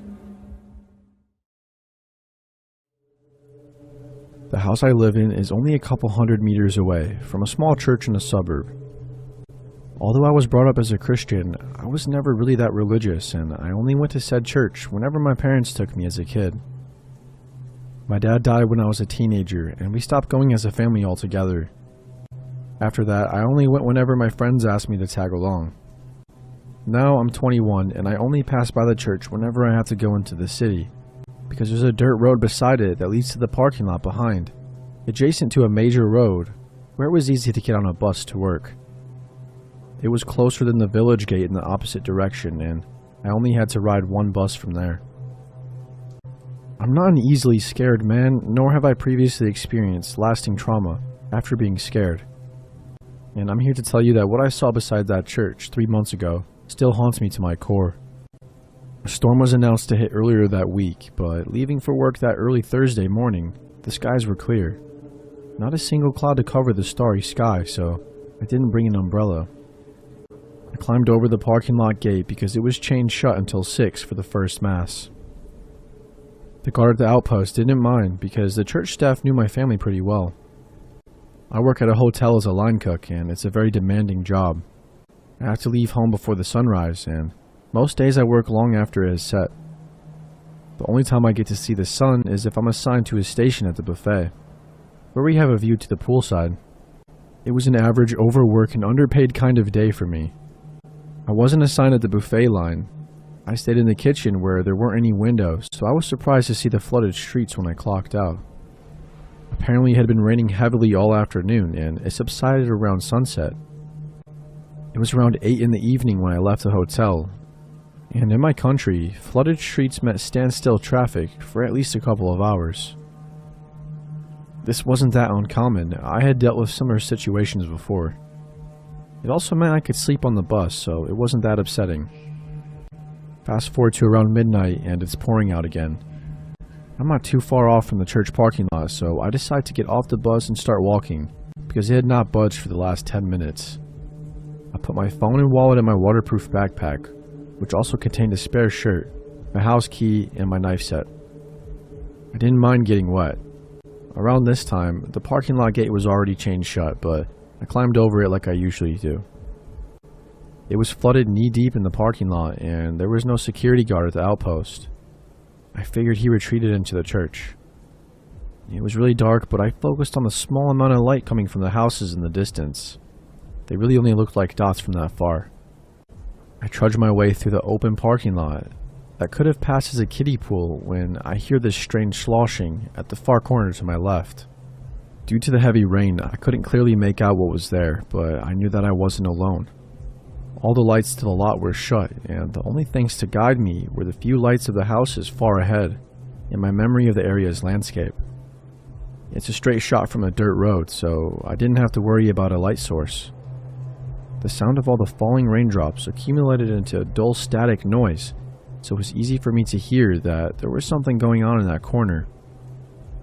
I could see the shape of a person who seemed to be sitting down, so I could only see from the waist up. As I got closer and my eyes better adjusted to the dark, I could tell that it was a woman because of her long hair and curvy outline. She was flailing her arms and splashing the water around, grunting as she pounded her fists into the water. She was about 2 cars lengths away, so I wasn't that concerned about it. I've dealt with crazy people before. I glanced over a few times as I passed her, and then I got to the dirt road. Quite unnerving. She was out of my line of sight at this point, and the mud made it hard to walk. Water was only ankle deep now, but I kept having to jerk my foot free after each step because my shoes would sink in the mud. A small splash made me look over my shoulder, and in the darkness of that dirt road, the woman was splayed out face first in the shallow water. I froze, thinking whether or not I should help her. I truly hated the thought of being the guy who let someone drown in water 6 inches deep. She was about 10 steps away from me, and before I could decide what to do, she started to move. It was too dark to see any details, but her outline was distinguishable enough for me to see that she was looking up at me. She slowly got on her hands and feet like she was about to stand, but her hands lingered on the ground. I was already scared pale at this point.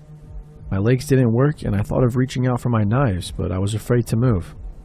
And then she starts crawling toward me on her hands and feet. This sent a jolt through me, and all of a sudden I'm sprinting toward my house. I could hear the splashes behind me along with her coarse breathing, almost like she was coughing. My eyes started filling with tears, and the rain against my face made the light in the distant houses blurry, but I knew that at that point I was running for my life. I couldn't tell if she was catching up, but I didn't have it in me to look back.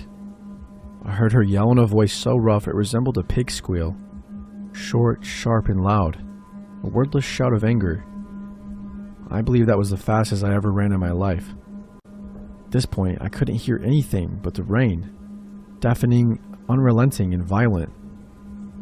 My house was close. I sped by a few houses with their dim porch lights, and I could tell that I was running on asphalt. I didn't know when it happened, but apparently I lost my shoes back at the dirt road. One last bend and I was at my doorstep finally. I forcefully tore my backpack zipper open and I fumbled around the inside for the key, frantically looking around to see if she was still chasing me.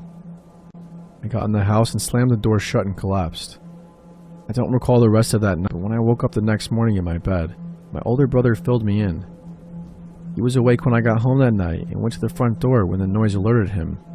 He said I was on my knees, leaning against the door, and quietly sobbing to myself. He woke my mom and they were trying to console me, but I wouldn't talk. They tried to ask me questions, but I would just shake my head. They got me into some dry clothes and led me to my bed. Over breakfast, I explained what happened and my mom said she'd notify the village guards. I could tell that they were concerned for my safety, but they didn't understand the fear I felt. My brother even joked about it. I didn't go to work that day. In fact, I took the rest of the week off because I caught a fever. The guards did a minor investigation and even increased patrol for a while, but they didn't find anything except for my shoes in the parking lot. I can't walk alone anymore without glancing over my shoulder every 5 seconds. Sudden loud noises make my heart jump, and I can't even stand the sound of rain. I've been getting better though. I can sleep with the lights off now. I just wish I would stop seeing the crawling woman's shape when I start drifting off to sleep. I wish I could tell you more about her, I honestly do, because it's one thing to be afraid of something, but when you lack the understanding of what you fear, your mind fills in the blanks with terrifying detail. I was back home for the summer for the first time in a year after starting uni. Our home was, and still is, just outside of a small town with forests all around. There was also a small man-made lake, which was diverged from a river that ran for miles through the forest and ramified into a few streams east of the lake. Near my home, there was a small grassy path that led to the river following a stream. It was a long walk, but one I used to go on often as a child. I knew the forest there quite well, and I knew where I could cut through the dense trees to meet the stream. The walk that I would go on always led me off the path, which turned northwest slowly, so away from the stream, and then took a sharp turn to the west after a few miles walk, at which point the stream was hidden quite deep into the forest. I'd continue to walk north and follow the stream through the forest to get to the river, then follow the river west to get to the lake. It's honestly pretty easy to get lost in this forest, because the terrain isn't just a slope down to the water. It goes up and down and you end up completely surrounded by trees. But I've spent many days wandering around there, alone or even with my dad, over the span of 18 years, and I never saw anyone else in that forest. I went there twice this summer, both times alone. The first time I left in the morning, I walked along the path away from the stream to the sharp bend, then I cut back into the forest. I reached the stream after an hour or so. As I was running my hands in the water, I heard a bell from far away, coming from the north. Something was making a bell ring fervently and periodically, which I found strange. I listened, wondered if it was a lost hunting dog, and I started moving towards the sound. But I soon realized it couldn't have been an animal. I could tell the bell was too heavy because of how clear the sound was to be on a collar. I kept moving and the bell was moving away from me, and it stopped completely after 5 minutes. The stream also wasn't big enough or strong enough to carry a bell that could have been enclosed in a tent or something, and the river was too far still. I thought of everything, but nothing explained the sound, apart from one obvious thing, which I just didn't feel comfortable with for some reason. I knew it had to have been a person, but I stopped thinking about it and I just walked on normally. Until I found a badger, a bloomin' dead one, carefully decapitated. It had obviously been done with a knife. It was fairly fresh. The body was still limp and there wasn't too much smell coming from it. The wound was full of maggots, but I knew that was something that happened soon after exposure. The sound of the bell had been following the stream, so had I. So the badger was put there, maybe killed there, at least decapitated, while I was walking that way, I suppose. I don't know really. But nothing else happened that day. 1 week later, I went back for the second time that summer and the last time ever. I left home at around 6 p.m. and I made it to the stream, then walked to the river in an hour. Then I decided to go back the way I came because it was getting late and it was raining quite heavily. The sun set at around 9 p.m. I was walking as fast as I could, with the sound of the rain in the trees being really surreal and loud. I was somewhat trotting with my head down for a while, through the clearest and most open part of the forest, when I bumped into something heavy. The smell was sickly. It was the decomposing body of the badger, with his head strung to the front of his paws, and it was tied up, just swinging from a tree. It was this putrid bag of stench, wet and dripping green liquid. I started gagging. I had some sort of mucus-textured fluid in my hair. It was just repulsive. At first, I just stared at it. Then I started fidgeting violently because I felt like I was drenched in its juices. I was soaking from the rain. My senses became confused. It felt like a bucket of ice-cold water had been thrown over me when I realized that I walked the same way to get to the river, so someone had strung up the body after I passed it on the way there. Someone knew that I would see it, so was someone watching me and running around the forest, where the faint sounds of branches breaking around me, not animals. I looked around and started jogging. I was half running, half walking away from the stream, back towards the path for a while, when I heard the bell again. I proceeded to call my dad while running. I told him to meet me on the path where it sharply turns west. It was the closest part of the path to me. and I told him to go as fast as he could and that someone was in the forest. I can't explain the feeling I had. It was just like I shit out my intestines and stomach. I literally felt the hairs on my neck raise despite being soaked. It was dark and I jogged as fast as I could. I was panicking because the path was still a bit far away, just too far to feel safe. It was still raining. Every single sound was muffled. I felt like everything was further away than ever before.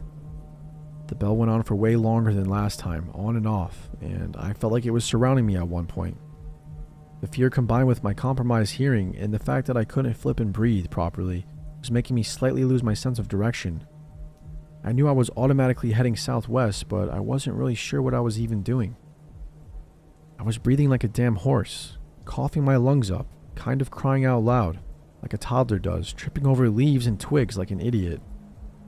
But I stayed on the phone with my mom, who was on her way with my dad.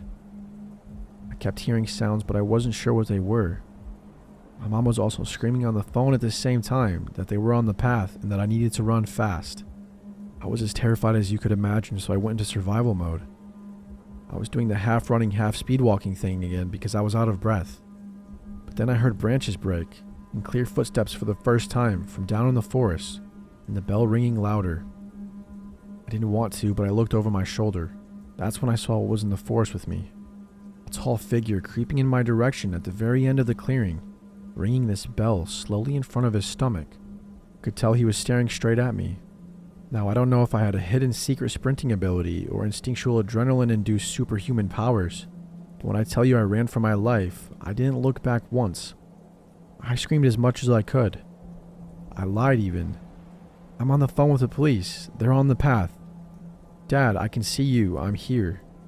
I wanted to yell, Dad, please, where are you? But I kept that part to myself. I felt like something awful was going to happen, and I felt like the man was right behind me. I just kept telling myself to not look back. I was gasping and wheezing and crying so hard and screaming for my dad. I even dropped my bag and only realized I didn't have it anymore when I was in the car. I felt like my phone was my only way home. Things no longer felt real. It was like my legs were moving by themselves. I didn't know if the man was still following me. I could only hear my heart beating in my ears and the bell. I finally heard my dad shout my name, and I knew he was coming my way, that he could see me because of the intonation of his voice. I pretty much lunged myself at him when we got to each other, and my dad heard the bell too. My mom could hear it on the phone as she was waiting with the car ready to leave fast. This happened back while I was in college a couple of years ago. I and my roommate moved into a beautiful apartment our junior year of college. Our parents made it extremely clear that two small females living alone together was not ideal for some of the cheaper, shady neighborhoods close to our college.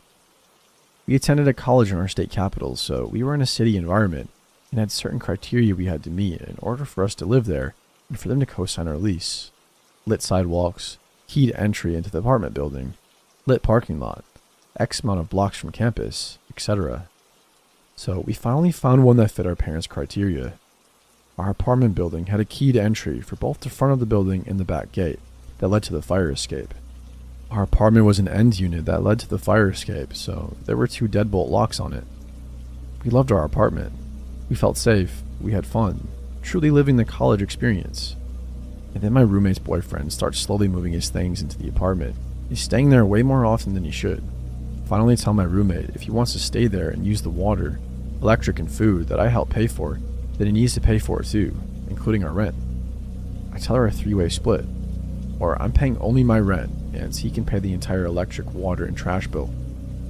I think I'm being pretty fair, and even though her boyfriend doesn't have a job, that's not my problem. I work and go to college. Your I don't want to work at McDonald's, yes, he actually said that excuse is completely garbage. You want a place to stay, then to the Golden Arches you shall go. So instead, my roommate starts sneaking him in really late at night after I go to sleep, and he leaves on days I'm home. While I'm in class, he's there, then leaves before I come back. My schedule is extremely routine. Well, he can't have a key, so if my roommate is in class or at work, how is he getting in?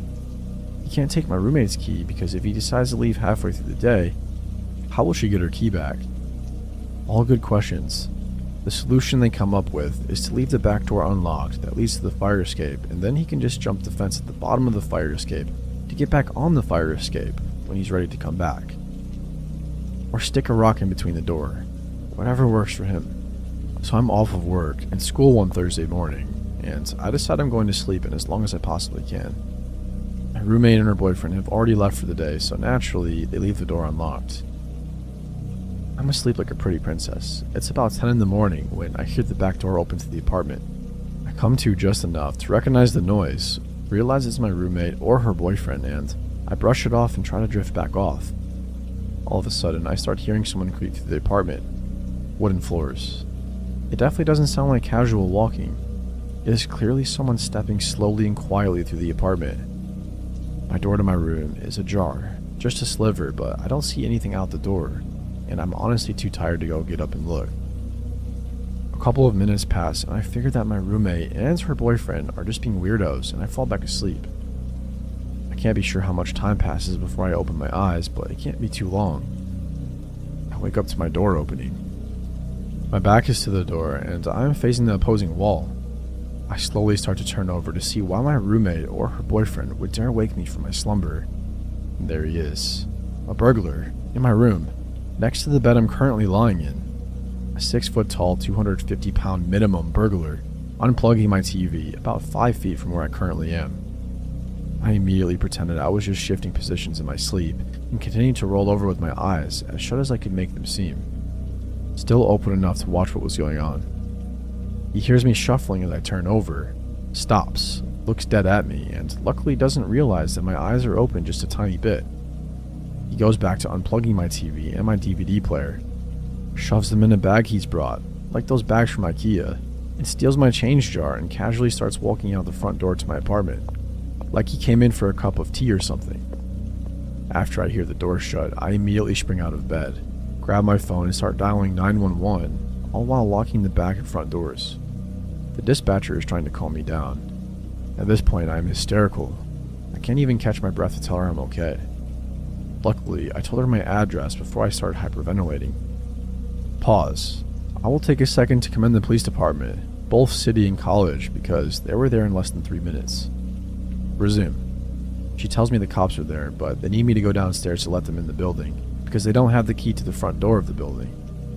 I'm so afraid to open the door to my apartment and even look down the hallway. I'm about to walk to the front door and extend my arm out to the handle when I hear, "Ma'am, it's the police," as if I didn't get scared enough already. They yell through the door. I'm paranoid because the dispatcher just told me they couldn't get in and didn't realize someone probably let them in downstairs. I asked the dispatcher to confirm that the people at my door are actually police officers. She tells me that they are at my door. Okay, cool. I open the front door and I collapse right there. My legs completely turn into jello and I just hit the floor. I blacked out for a brief period of time, but they helped me up and sat me down on the couch. There are at least 10 officers in my apartment from both the city and college departments. When I look outside the living room window at the street below, there are 5 or 6 cop cars blocking the street. I later found out they were doing a perimeter search around the immediate area. I'm being bombarded with questions now. I have to find out what's missing, besides the stuff from my room. I'm crying and shaking. This is not at all how I saw my day off going. I tell them my roommate left the back door open for her boyfriend. They inspect the back door and blah blah. The next thing I know, my roommate and her boyfriend walk in, and they both have the most dumbfounded looks on both of their faces. At this point now, there is a detective talking to me and I'm giving my statement, giving a description of the burglar, the stuff missing, looking at mugshots, etc. I immediately stop talking to the detective, look at the both of them and blurt out, "Somebody robbed us while I was asleep. Came into my room." My roommate looks me dead in the face and says, "Oh my gosh, is any of my stuff gone?" That's really what you're asking right now? If your replaceable shit is missing? 2 officers take her and her boyfriend aside and talk to them while I'm finishing up with the detective. I call my then boyfriend and he comes over to help me pack my stuff to stay over at his house for a couple of days, which turned into staying until my lease at my place ended, around 4 months. After failing to recognize any suspects in a lineup, the cops slowly start leaving. After they all leave, I call my parents to tell them what had happened, gather my things, and head over to my boyfriend's house. My roommate and her boyfriend never once apologized, not for leaving the door unlocked, but just a general "I'm sorry this happened to you" type of apology. They never asked me if I was okay or if I wanted to talk. Nothing. The day my lease ended was the best day of that entire year. I couldn't wait to get away from my roommate, her boyfriend, and that apartment. They never found the guy who robbed me that day. I didn't even care about the materialistic things. He robbed me of my safety and security, and it took a good amount of counseling to get that back. I'm also thankful he didn't try to attack me that morning. My friendship with my roommate was tarnished. I haven't spoken to her since. To this day, I don't sleep with my back to the door, and I always have a knife under my mattress.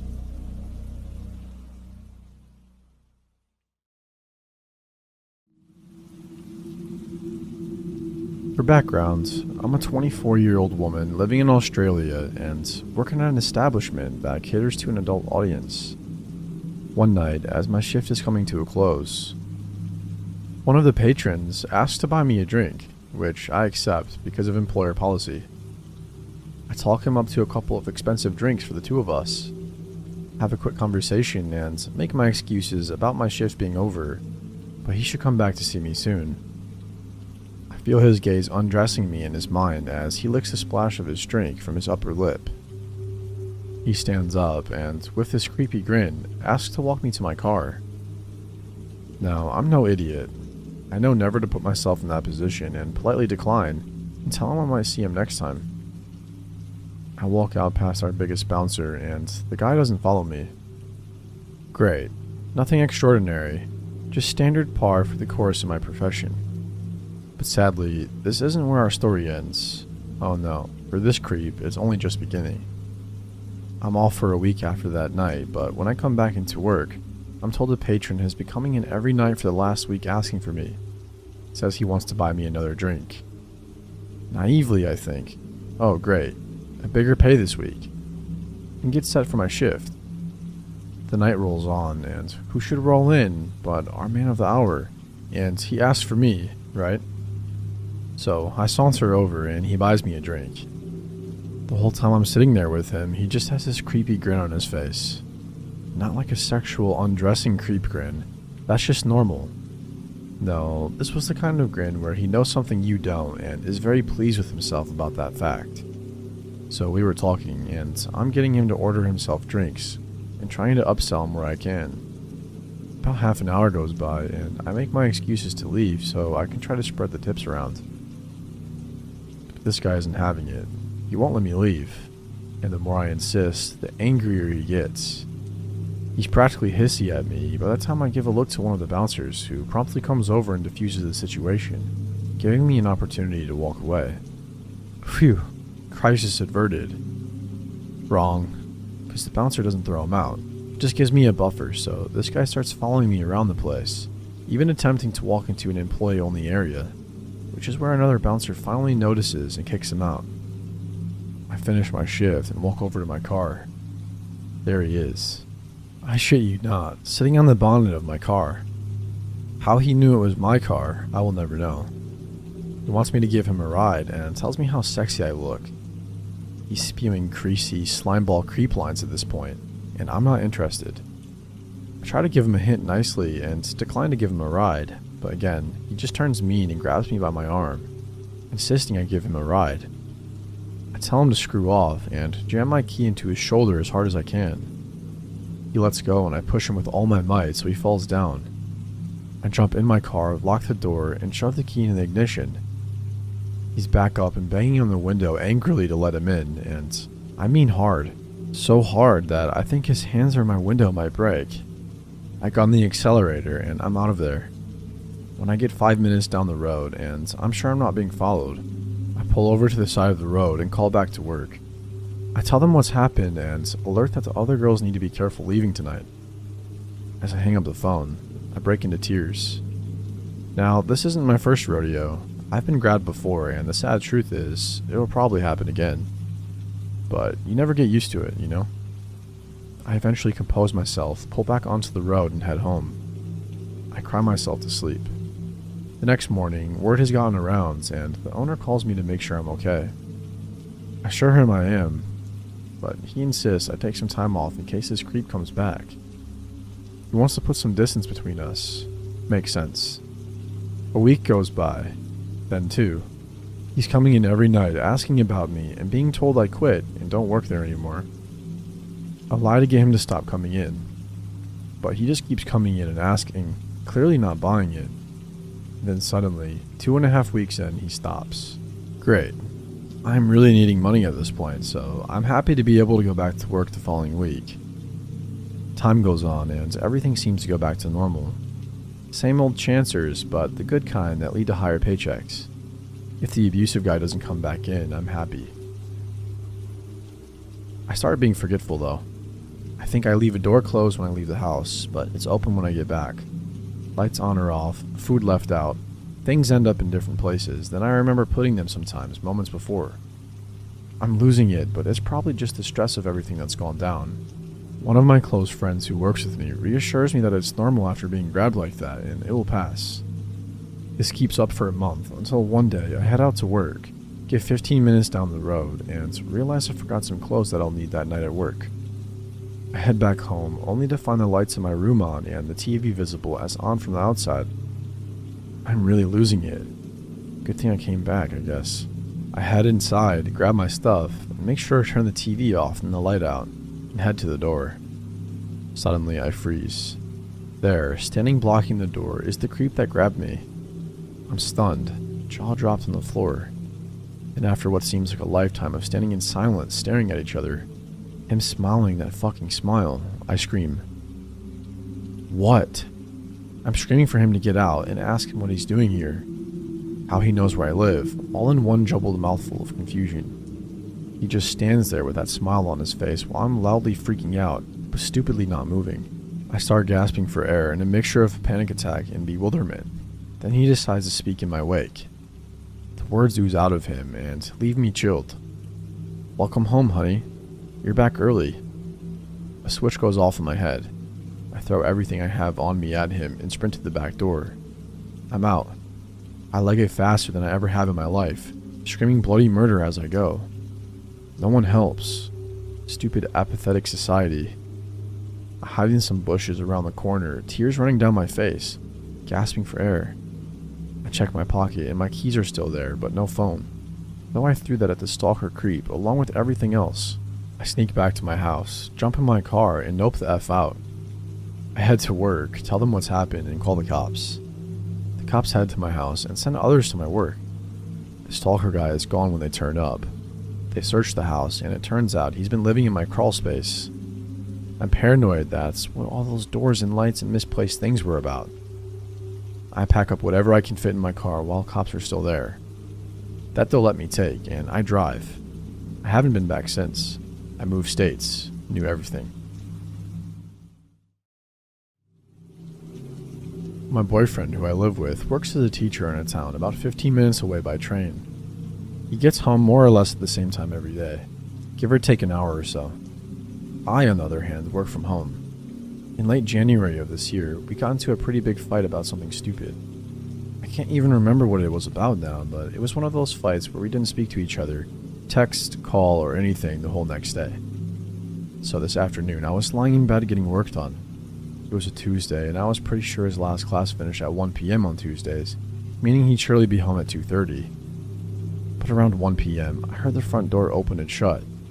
I thought, I guess he's home an hour early today. It was normal for him to skip his last class every once in a while, so I didn't really think anything of it. In fact, I was mostly mentally preparing for the awkward post-fight, "Hey, how's it going?" conversation. So I continued to lie in bed and do my work and wait for him to come in and change his clothes. The bedroom door was closed and I had earplugs sort of half in, as I usually do when I'm working, but I could hear the heavy footsteps of him walking around the apartment, as he always does. If we hadn't been mid-fight and I wasn't so preoccupied with the awkwardness of it all, I might have noticed it was strange how slow the footsteps were, or how long he spent walking around the living room. But I was caught up in the dramatics of the fight and I didn't think about it. I was just lying there waiting and waiting for him to finally come in.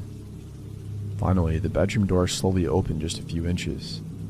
I turned my head towards the door and prepared to give him a sort of awkward, we've been fighting for 24 hours. Huh, smile. But the door didn't move more than a few inches. I looked and saw that it was a woman's hand with red nail polish on the doorknob. Whoever was there slowly closed the door just as they had opened it, without entering the room. I jumped out of bed, ripped out my earplugs, and sort of froze there for a few seconds while thinking rapidly. My first thought, that was not my boyfriend. Then I thought, could that have been his mom? His sister? The landlady? For some reason, I concluded that surely it was his mom or sister, so I opened the bedroom door and walked into the living room. There wasn't anyone there, but the room smelled heavily of women's perfume. Then I came to my senses and realized his mom and sister don't have keys and have never come over before. The landlady has never entered without permission. This was a stranger. I ran back into the bedroom and shut the door, now shaking heavily. There was a balcony connected to the bedroom, so despite the cold January rain, I stood on the balcony and called my boyfriend. He picked up and I asked him if his mom or sister might have come over unannounced.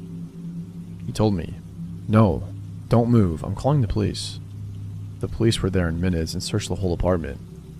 Of course, nobody was there by this point. It was weird though. Nothing was missing from the apartment, despite us keeping a jar full of money right in the entrance. Nothing was even touched. In fact, it seemed like the intruder came straight to the bedroom, saw my legs in the bed, panicked and left. Plus, you can't open that big wooden front door without a key. For a few days, my boyfriend and I were convinced it was just the landlady being nosy. I began to feel better. Nevertheless, we demanded that the landlady change our locks. When she came to change them with her husband, she made a discovery. There was a square area by the keyhole that had been scratched away with something. The landlady said surely someone used the tools to break into the apartment. Then, a day or two later, my boyfriend told me, "I have to tell you something, but don't freak out." He told me that the orange kitchen scissors were missing. I obviously freaked out. I tore the apartment looking for those scissors. It's been 6 months and those scissors are gone. So the whole thing is just creepy and weird. A stranger breaks into a nice apartment but doesn't touch or take anything valuable. Not even the money jar sitting right in the entrance. Takes scissors from the kitchen, goes straight to the bedroom, sees someone in bed, and immediately leaves.